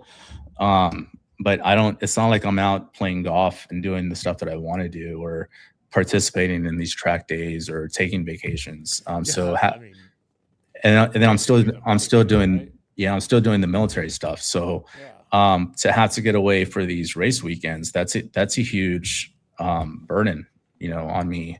And so I have to, if it's not fun for me to go, then though, why am I What's going the to point? continue doing this, especially when I'm paying all this money to do it? Because it's not, I mean, I look at the number of Ducatis that I could buy just from the last few seasons. I wish so I was thinking about this the other day. I wish I was selfish. I wish I was selfish. And I wish that I was that person that, each year I buy myself a new Bike or a new toy. bike or a McLaren, or just go sell off into the sunset. Yeah. But no, I'm trying to build something, and I have awesome assistants, and I just have an awesome team on the law side that I owe a responsibility for, because they choose to work for the firm. And I was looking at your website, and you got quite a team Yeah. behind you. And each one of them is phenomenal. I can't say a bad thing about any one of them. But they all trust me that everybody asks me, why are you doing the racing stuff? Like, that makes no sense. Like, why don't you just get a billboard like everyone else? Well, to me, it That's makes easy. sense. Yeah. So to me, it makes sense. But as soon as it stops making sense, then I really have to take a step back and start thinking about things. But that's why I thought about just taking the hiatus, maybe indefinitely, because for me, it's after just the last season put a really bad taste in my mouth. But I also knew that once we get to the superbike level, it's hard to go backwards. Especially now we can't go backwards because they got rid of the stock 1000 series. Yeah. That but then hurt a lot of guys. Yeah, definitely hurt a lot of guys. Yeah. It's We got, unfortunate. my buddy Joseph Gianotto, he Mhm. was racing in that class, and he's a one-man team. Or I mean, it's him and his girlfriend. And Yeah. When I came out to the Ridge, I thought he was a fan because he's got this little RV, Yeah. and a trailer, and his bike's sitting there. He had his girlfriend's bike from like the track day. And I was like, oh, wow, man, you guys got an awesome spot parked up here. And then I paid attention to details, and I saw little subtleties, and I was like, oh, Mhm. this is a race bike. Yeah.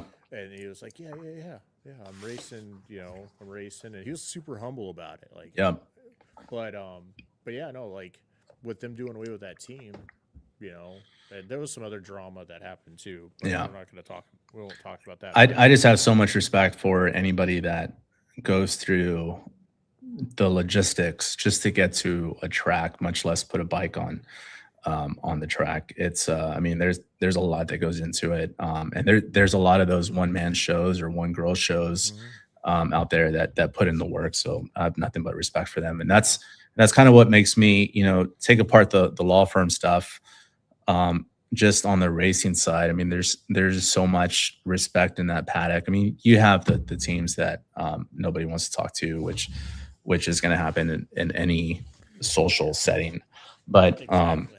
there's a lot of respect that I have for everything that goes on there. And I, even though the green person who doesn't know what the fuck they're doing, I have a lot of respect, and I stay in my lane. I try to learn, but I also know that I'm smart enough to know that I'm never the smartest person in the room, especially in the paddock. So yeah, no, that's doing a lot of these interviews that I've done. That's what I try to do, is just sit back and listen, ask questions, but listen to the story, because I mean, in the racing world, there's so many things that I don't know. There's politics behind things. This is a business. Like you joined in Warhorse. I'm a huge Josh Herron fan. Josh Herron left was like, I don't know what happened behind the scenes, but he's no longer there, right? And you got Cameron Brobrier, freaking awesome dude who came in. never heard of him. Ben came in, right? And I didn't know much about Cameron, even though I've been watching, Moto America for 3 years, but he wasn't part of Ducati, so I wasn't paying attention to him. I was like, I want to pay attention to the racers who were racing for Ducati, and then I went to my first Moto America race, became a fan of so many other racers that were there, but obviously I was more gravitated to, Josh Herron's great. I got to see him at Daytona for the Daytona race, but I've always been a big fan of Josh Herrin, and you know, definitely wish him nothing but the best, and glad he's still on a Ducati. He Cameron Bobier, I mean, I can't say enough about him either. He's phenomenal. I've met him a few times now, and I look forward to working with him. Ben, there's some rumor out there that Ben bought the seat. You know, I have no obligation to Ben whatsoever. I really respect the guy because I've been with him for the last couple seasons, and I know that I know nothing about the motorcycle racing world, but I also have common sense, and I've seen what Ben can do on a motorcycle with not the right equipment. I've also seen what Ben can do on a motorcycle when he has people that don't know what they're doing when they're reading data. And I hear the feedback that he gives, and I think just having a little common sense, I think Ben's ready for this opportunity. I mean, it could not be handed to Ben any better than it is now, and it's going to be up to Ben to be able to prove himself. I think he's going to prove himself. I think any doubters out there are going to understand the first few races why he's in the seat that he's in. But it's up to Ben, and Ben understands that, you know, so that, you know, I kind of feel bad for him in a sense because there's going to be a lot of pressure on him. But I think he's ready for the moment, and I'm proud that he's going to be a part of the team. And I think Warhorse for giving him a shot. But now it's going to be up to Ben to prove to the Ducati world out there that he belongs in red. Yeah, right. And so that brings me to what I was going to talk about before with the off-season changes, right? Like we saw in that series, that R1 was hooked up like low jack, man. Like you could see all the different telematics that was going on with that bike, and the amount of technology was just mind-blowing from what I could see as a viewer of that series. And I was like, oh man, all right, well, how come this bike isn't getting set up the way that he needs it, when you can see like that damn thing's going to tell you how many revolutions that tire made going around the track, right? And it's turn by turn tuning on that thing. So bike's got GPS on it. It's going into a turn. It's like, all right, well, on this turn here, he's able to apply this much throttle. So let's make it easier on him and freaking set it up that way. About the only other way that you could get it even more tuned would be MotoGP level, to where the suspension is dialed per turn. So that's where I was confused, because I was like, all right, is this Ben or is this the people in the pit? Without throwing out names, you know, obviously everything's gonna be Ben's fault because he's the rider. Like, he's the face of everything going on. Those are my dogs. I think my wife just got home. Yeah. So there's that.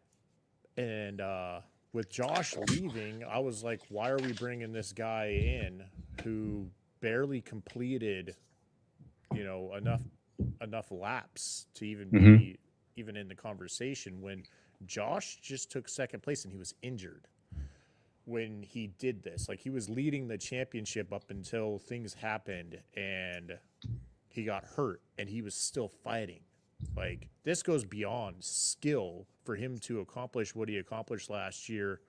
Like, that shows heart, determination, and putting the team on his back while he's got pretty much a broken leg, right? Or it was a bad bruise, maybe a fracture. I don't know. They didn't. There wasn't a whole lot released on that, other than the fact that the dude was on the bike. He didn't miss. He tried not to miss any races. Yeah, and I think those are all very valid questions. I know just from talking to the Warhorse folks, they have nothing but great things to say about Josh. I think there's like a family connection between them. I don't want to get into why he left the team, because, to be honest, I don't know why he decided not to ride for on the Super Sport team. I know regarding Ben, just from a because I still have to pay Ben. It's not like I'm getting Ben for free. Ben can go ride for whoever he wants to ride with. I just know that he trusts me, and he knows that I'm gonna work with him, and if I'm a week late paying him, like, he's gonna understand. I don't really have those same relationships with other riders, and so a lot of these riders now have managers, and I have to go to the manager. And I'm all about the path of least resistance and the easiest way to. I knew that Ben would jump on at the opportunity to ride a Ducati. So for me, it was the easiest. It was the easiest way to go. But also, I have a big obligation to anybody that is a Ducati fan. I have a big obligation to anybody that wears the brand or rides the bike or is just a follower of Ducati. And so I'm not, my goal here is not to diminish the brand in any way. And I really do think that everybody's going to be happy with the results that Ben's going to put out. If not, that his willingness to want to learn and want to get faster. One thing that Ben will admit to you is he's never had a riding partner that was faster than him. And so he's taken this opportunity to learn from Cameron, and to give Cameron a lot of credit. He's been very open and understands that, Ben is a lot younger and has some skill, maybe not at this same skill level as Josh or Cameron, but he's kind of willing to take him under his wing, and we're going to let them, we are going to let them race. I think, ultimately, everybody's racing for that podium. And so if it comes down to it, they're definitely going to race, but I think it's going to be a great team. And that's why, I'm all about the team. So after the whole split with SBU, I wanted people to know like who the actual team was. And so I made those hats just kind of as that is freaking cool. I mean, and as a leader, you doing that shows a lot about your character, wanting to bring everybody together as a team and whatnot.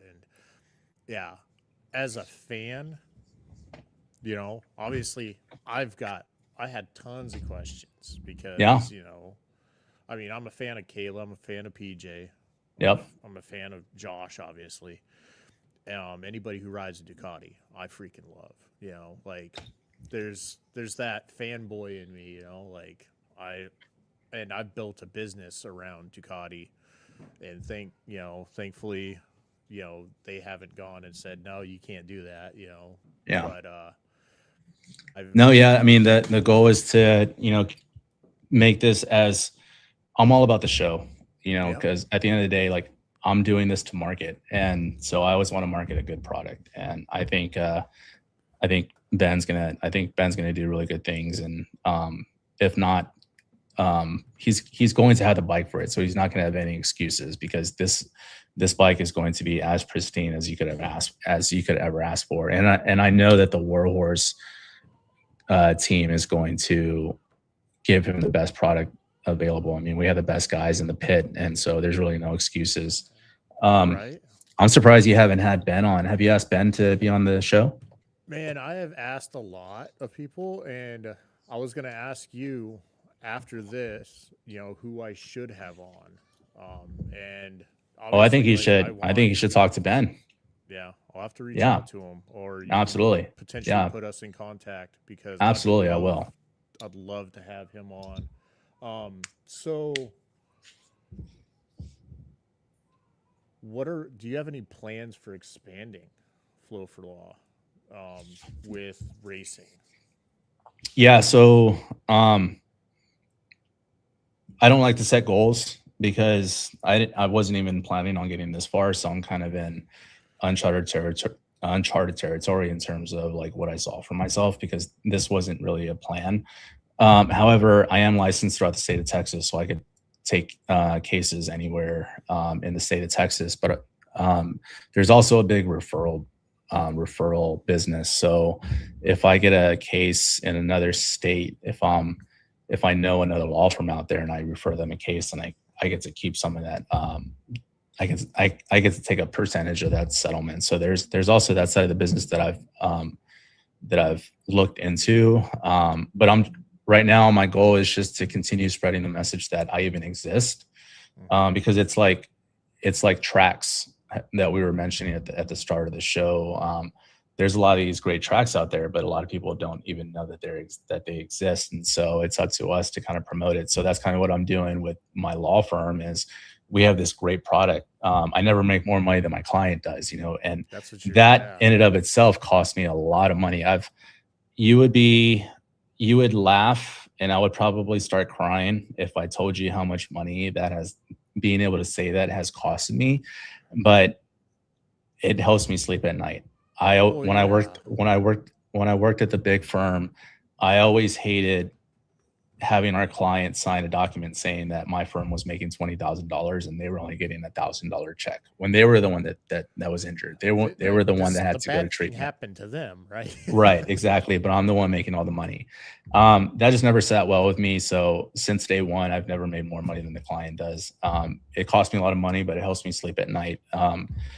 And hopefully, I just want to spread that message, as organically as I can. And racing is the vehicle that I've chosen to do it. And I just hope that we don't break too many of those so that I could continue paying for it all and continue to put on a good show. But yeah. I think as fans, I think y'all are going to be really happy with the product. I know we've been working on new gear and everything for the season, and Flex Racing is putting a lot of cool stuff together for us. And yeah, I'm looking forward to it, and that's saying a lot since it's costing me a lot of money. Right. Well, I mean, so I don't know if this stream has been on for a little while, but when I was talking about the racing that I'm doing, at the very beginning of this, when the microphone wasn't working, I'd mentioned that I'm sponsored by Warhorse now, or at least as a rider. As a rider, I'm sponsored, so I got rider pricing on some parts. So I've got a Warhorse logo that I'll be sporting on my bike, and that right there is huge for me. I'm loving that. That's awesome. I saw you got some new stickers. Yep. That you were showing on social media. So that's freaking super cool. Yeah. I mean, it's a dream for people to even want to promote my law firm. So just so people know, the reason why it's Flo for Law, my first name is Florencio and I'm the fourth. I saw that. Yeah. Yeah. Everybody. If that was the connection, because my son's a fourth. Yeah. And everybody since as long as I can remember has called me Flo. And when I was thinking of law firm names, I had all the variations. So my dad's shop is called Moreno and Sons. And so to me, the law firm name should have been Moreno and Associates because that made sense. But the problem was I didn't have any associates at the time because it was just me. Well, that sounds so generic. Like but that was going to be my next point, is staying away from what everyone else is doing. So for me, Flo for Law was a huge risk because it's, on paper, it looks and sounds stupid.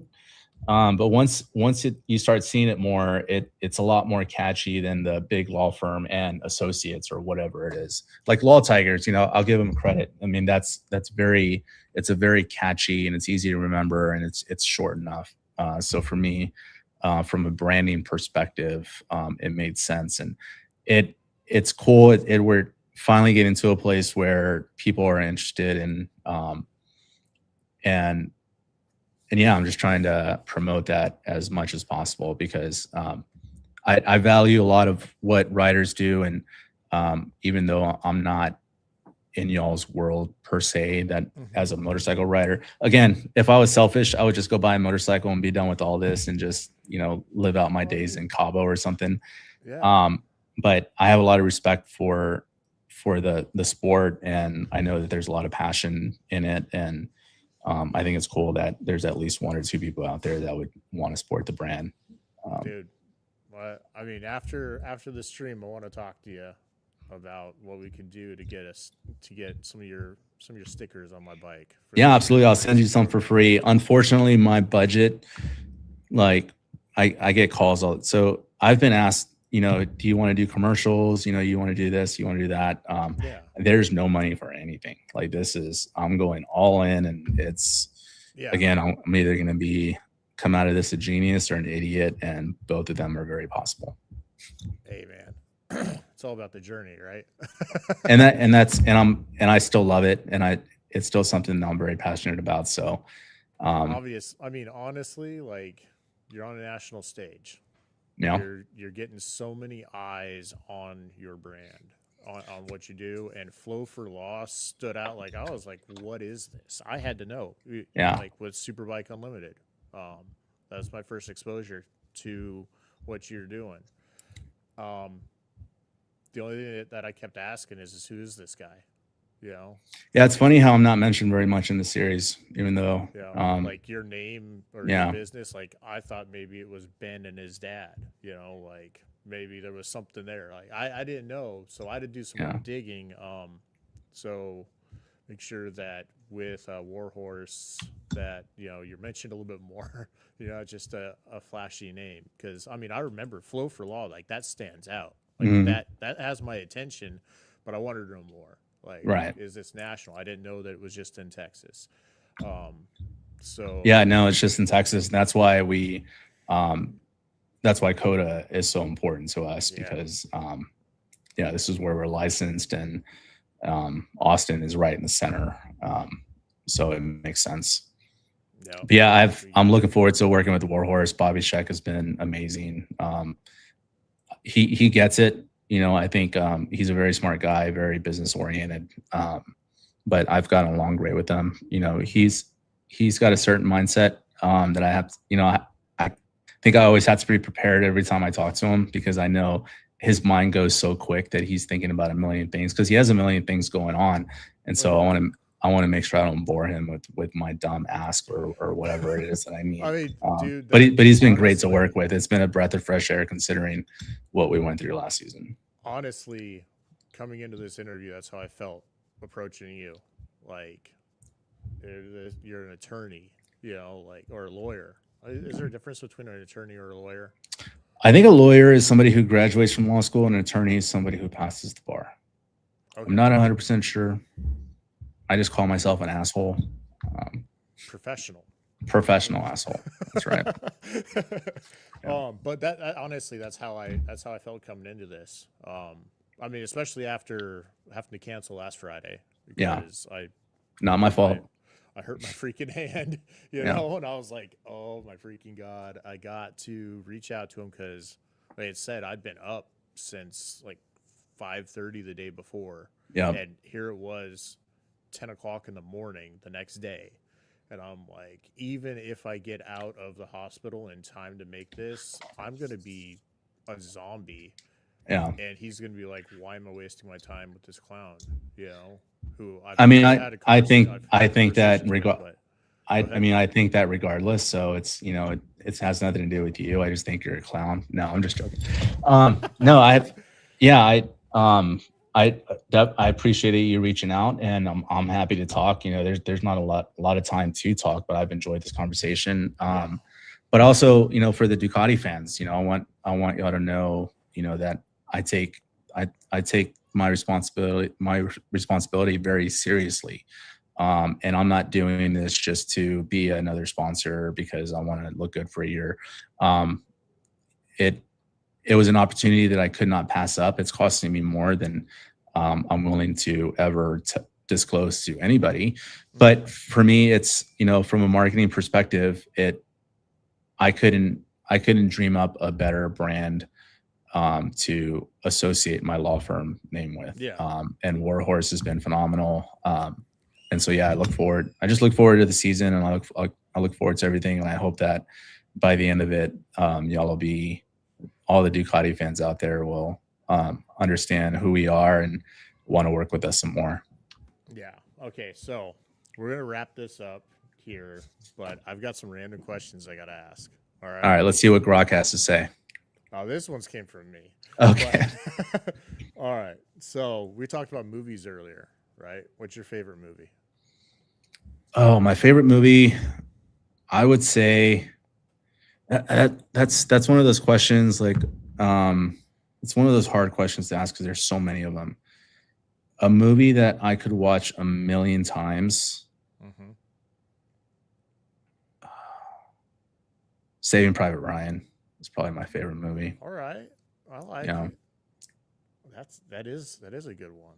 Yeah. I was kind of leaning more towards it being either a law movie, like what was that one with Tom Hanks?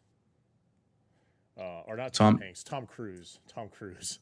A Few Good Men. That one. Love that movie also. Yeah. I was thinking it was either going to be that movie or a military movie. Yeah, You know? Saving Private Ryan.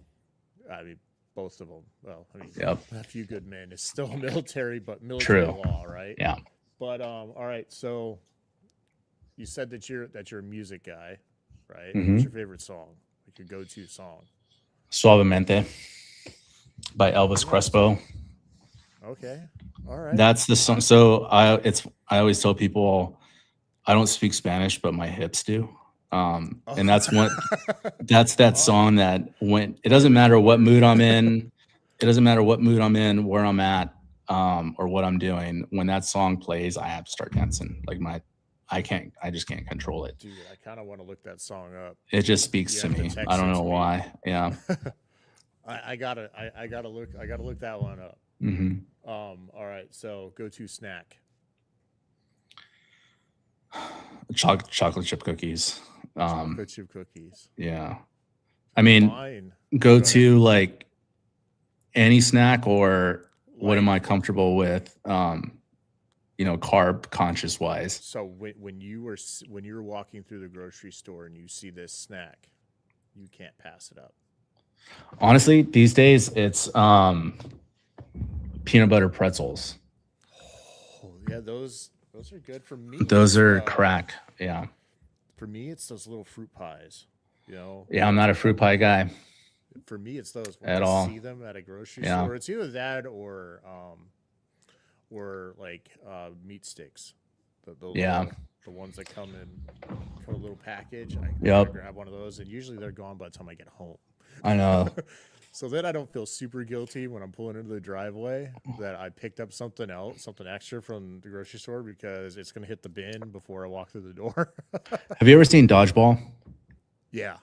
So you know that scene where Ben Stiller's character is kind of electrocuting himself with a donut. Like every time he touches the donut, he electrocutes himself. I remember that, yeah. I kind of play that same game, not to that level, but I have those peanut butter stuff pretzels or whatever the variation is in the other room because my assistants come over, so I have a bunch of snacks up there. But for me, that's my discipline, is not eating those, even though I really want to eat those. So I kind of torture myself on a daily basis. Okay, so now you're gonna like this one. All right. What type of car do you drive? Like, what's your daily driver? I'm a car. Oh, this is gonna make me sound like. Yeah, I drive a 2021 Audi R8. Ooh, I like it. Yeah. Then that's your daily. Now, what's your dream car? Like, that was my dream car. Yeah, growing up, the R8 was the dream car, and I found one. I texted my brother. I was like, "Hey, I think I want to buy this car," and he happened to go to high school with the manager at a car dealership that had access to one for a really good price, with low miles. And I think I was going through a breakup at the time, and I just needed to get my head off of things. And was it a smart? I also purchased it because I don't drive very much. I drive it to the gym every day, but other than that, I'm home all day, every day. So if I had a car that I had to drive all the time, I would definitely not get an R8. But yeah, that was always the dream car, and now I have to set new dreams. But I love it. Yeah, it's an awesome car. Have you done anything to it, modification wise? No, I mean, I really don't. there's really not a lot that other than exhaust, maybe. Mhm. I put some wheels on it. But going, like, taking it to the track, like, that's a whole thing, you know? Oh yeah. I love skiing. I love, going out and doing those things, but I also know you have to drive an hour to get up the mountain, and then you have to unload your skis. So there's just a lot of things that you have to do before you actually get to go have the fun. For me, I like knowing that I have the option to. Like, it's Mhm. just sitting right there and I could see it. And it looks so fun. Um, but when I do open it up, it's fun. But I Oh haven't yeah. really modified it very much. I was gonna say those things have got the aftermarket support for them now is Yeah. insane than when they Mm, first came out. When they first yeah. came out, everybody was afraid to. It seemed like a lot of shops were afraid to touch them. Right. Now there's like Gentani exhaust systems for them, which are these crazy looking art pieces that obviously have some functionality made out of titanium, Yeah. and then the tuning capabilities on them. I mean, we're talking these things are at the Texas 2K freaking Yeah. doing crazy numbers in the standing mile. So my next question, you answered earlier. You got into riding motorcycles. What do you ride, or what Well, bike do you have now? so I have the R1, Mm-hmm. the one that Bobby rides, or used to race. That's my R1. And then technically, I'm leasing VR two Ducatis V4s. this season. Yeah, V4Rs. So Are those those are the technically my bikes for this year yeah on a lease. on a lease? So Yeah. are they the 2025s? Yep. Double sided swing arm, Yep. new engine, like Yep. well, it upgraded cams. Um, I'm gonna Yeah. be I mean, they're super the excited to see how those things really rip around the yeah. track. So Yeah. have you Just taken any of them around the track? I haven't personally. I have too much respect for the bike to do that at my level. Yeah. But Ben, just hearing the feedback from Ben, because he has a stock one that he currently practices on. I mean, that thing's like a glove. And then our rider Bobby got to ride one this weekend over at Coda. And just seeing the look on his face when he got done is like a little kid in a candy store. So you just know that thing is built differently, and I think Cam and Ben are going to do some phenomenal things on it. Yeah. All right. So now this is my last question. All right. I'll let you think about it. All right. So if you had to give one message to our viewers, like piece of advice or something that has stuck with you through the years, what would that be? Do your job and don't be an asshole. Wow, that was quick. I like Because it though. I think that's what I mean. Everybody, whether it's taking care of your kids or whatever it is. I mean, we all have a job to do, and the just always having a positive attitude while you're doing the job. I think that's always been a message that resonated with me, and that's kind of how I always approach things. Like, just do your job, whatever the job is. It could be in the paddock. Like, my job could be to make sure that everybody has water. Do it with a positive attitude. We only have life could be over pretty quick, and so just always be positive. I try to be positive about stuff in my own way. There's I carry a lot of stress and just from running the business and doing all this stuff. But yeah, I think that's always been just keep everything as basic as possible, and whatever your job is, just do it well and do it with a positive attitude. All right, perfect. Okay, so I want to give a big shout out to everybody who's popped into this, watched it, and then left. Anybody who watches this in the future, hit that like button, share this. All right, there will be a condensed, more viewer friendly version of this that's going to come out on the main channel. All right, shout out to Warhorse, HSBK, Flow for Law, Woodcraft, and EBC Brakes. Right there, yeah. There's the hat, Warhorse Racing. Um, Everybody who has supported what we do here in our small channel and on our larger channel, and with our racing team. Thanks for Flo for coming on here and spending like 3 hours with me. Yeah, it's like a Joe Rogan podcast. Yeah, right. I mean, it goes by quick. Yeah, it does. And did you want to give any shout outs? Anything to say as we wrap this up? Yeah, I just want to thank you for your time, and thanks to all the folks out there watching and taking the time to watch some of this. And I look forward to the season and looking forward to making the Ducati fans proud. I want to thank Flex Racing because they've continued to save us on so many levels, and they're a big reason why we've been so marketable in the past, but also our teammates. So Ben, Bobby, my brother, the guys that helped us last season, Hector, Isaac, Sean, my uncle John. There's so many people that make what we do happen, and there's too many people to thank. But just know that I respect and I appreciate everybody, because I know that without y'all, none of this would be possible. But yeah, I look forward to the upcoming season, and I think we're going to make you guys proud. And if we don't, definitely hold me to that. Yeah, and we got to shout out to Moto America too for providing Absolutely. a platform for all of us, from fans to race teams, to be able to compete at a national level.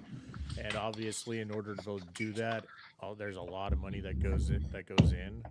So my one goal in life is to get Moto America to spell my name right. Hopefully, one of these years that'll happen. How do they? Hopefully, I'll gain their respect one year where they spell the name right. They do that. The FLOW for law. Yeah. Oh man. They don't do it all the time, but they do it a lot, and it's become a running joke. Yeah. I'm gonna turn this into a short.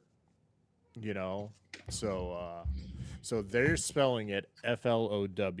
FLOW. Yeah. So hopefully I'll have the respect one of these years. I'm gonna earn it, and I'm gonna work towards it. But I get it, Moto America. I'm gonna keep working and make sure that this is somebody's name that you're not gonna get wrong. All right, I'm gonna turn this into a short. Make sure that this part right here is turned into a short. I'm gonna tag Moto America in it. So all right. See it.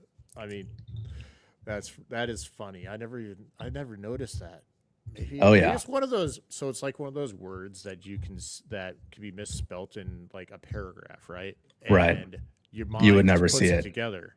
Yeah. But, yeah. The W is silent. Yes. Well, it's the 4, right? Right. We just forgot. When they were making your logo. Yeah. Right. That's what Moto America's thinking. But all right. So we're gonna go ahead and end this in this live stream. Thank you all for watching. Like, comment, subscribe, and until next time, we'll catch you on the next ride. See you. Yep. All right, now I gotta find my mouse, and we'll go and end the live stream. End.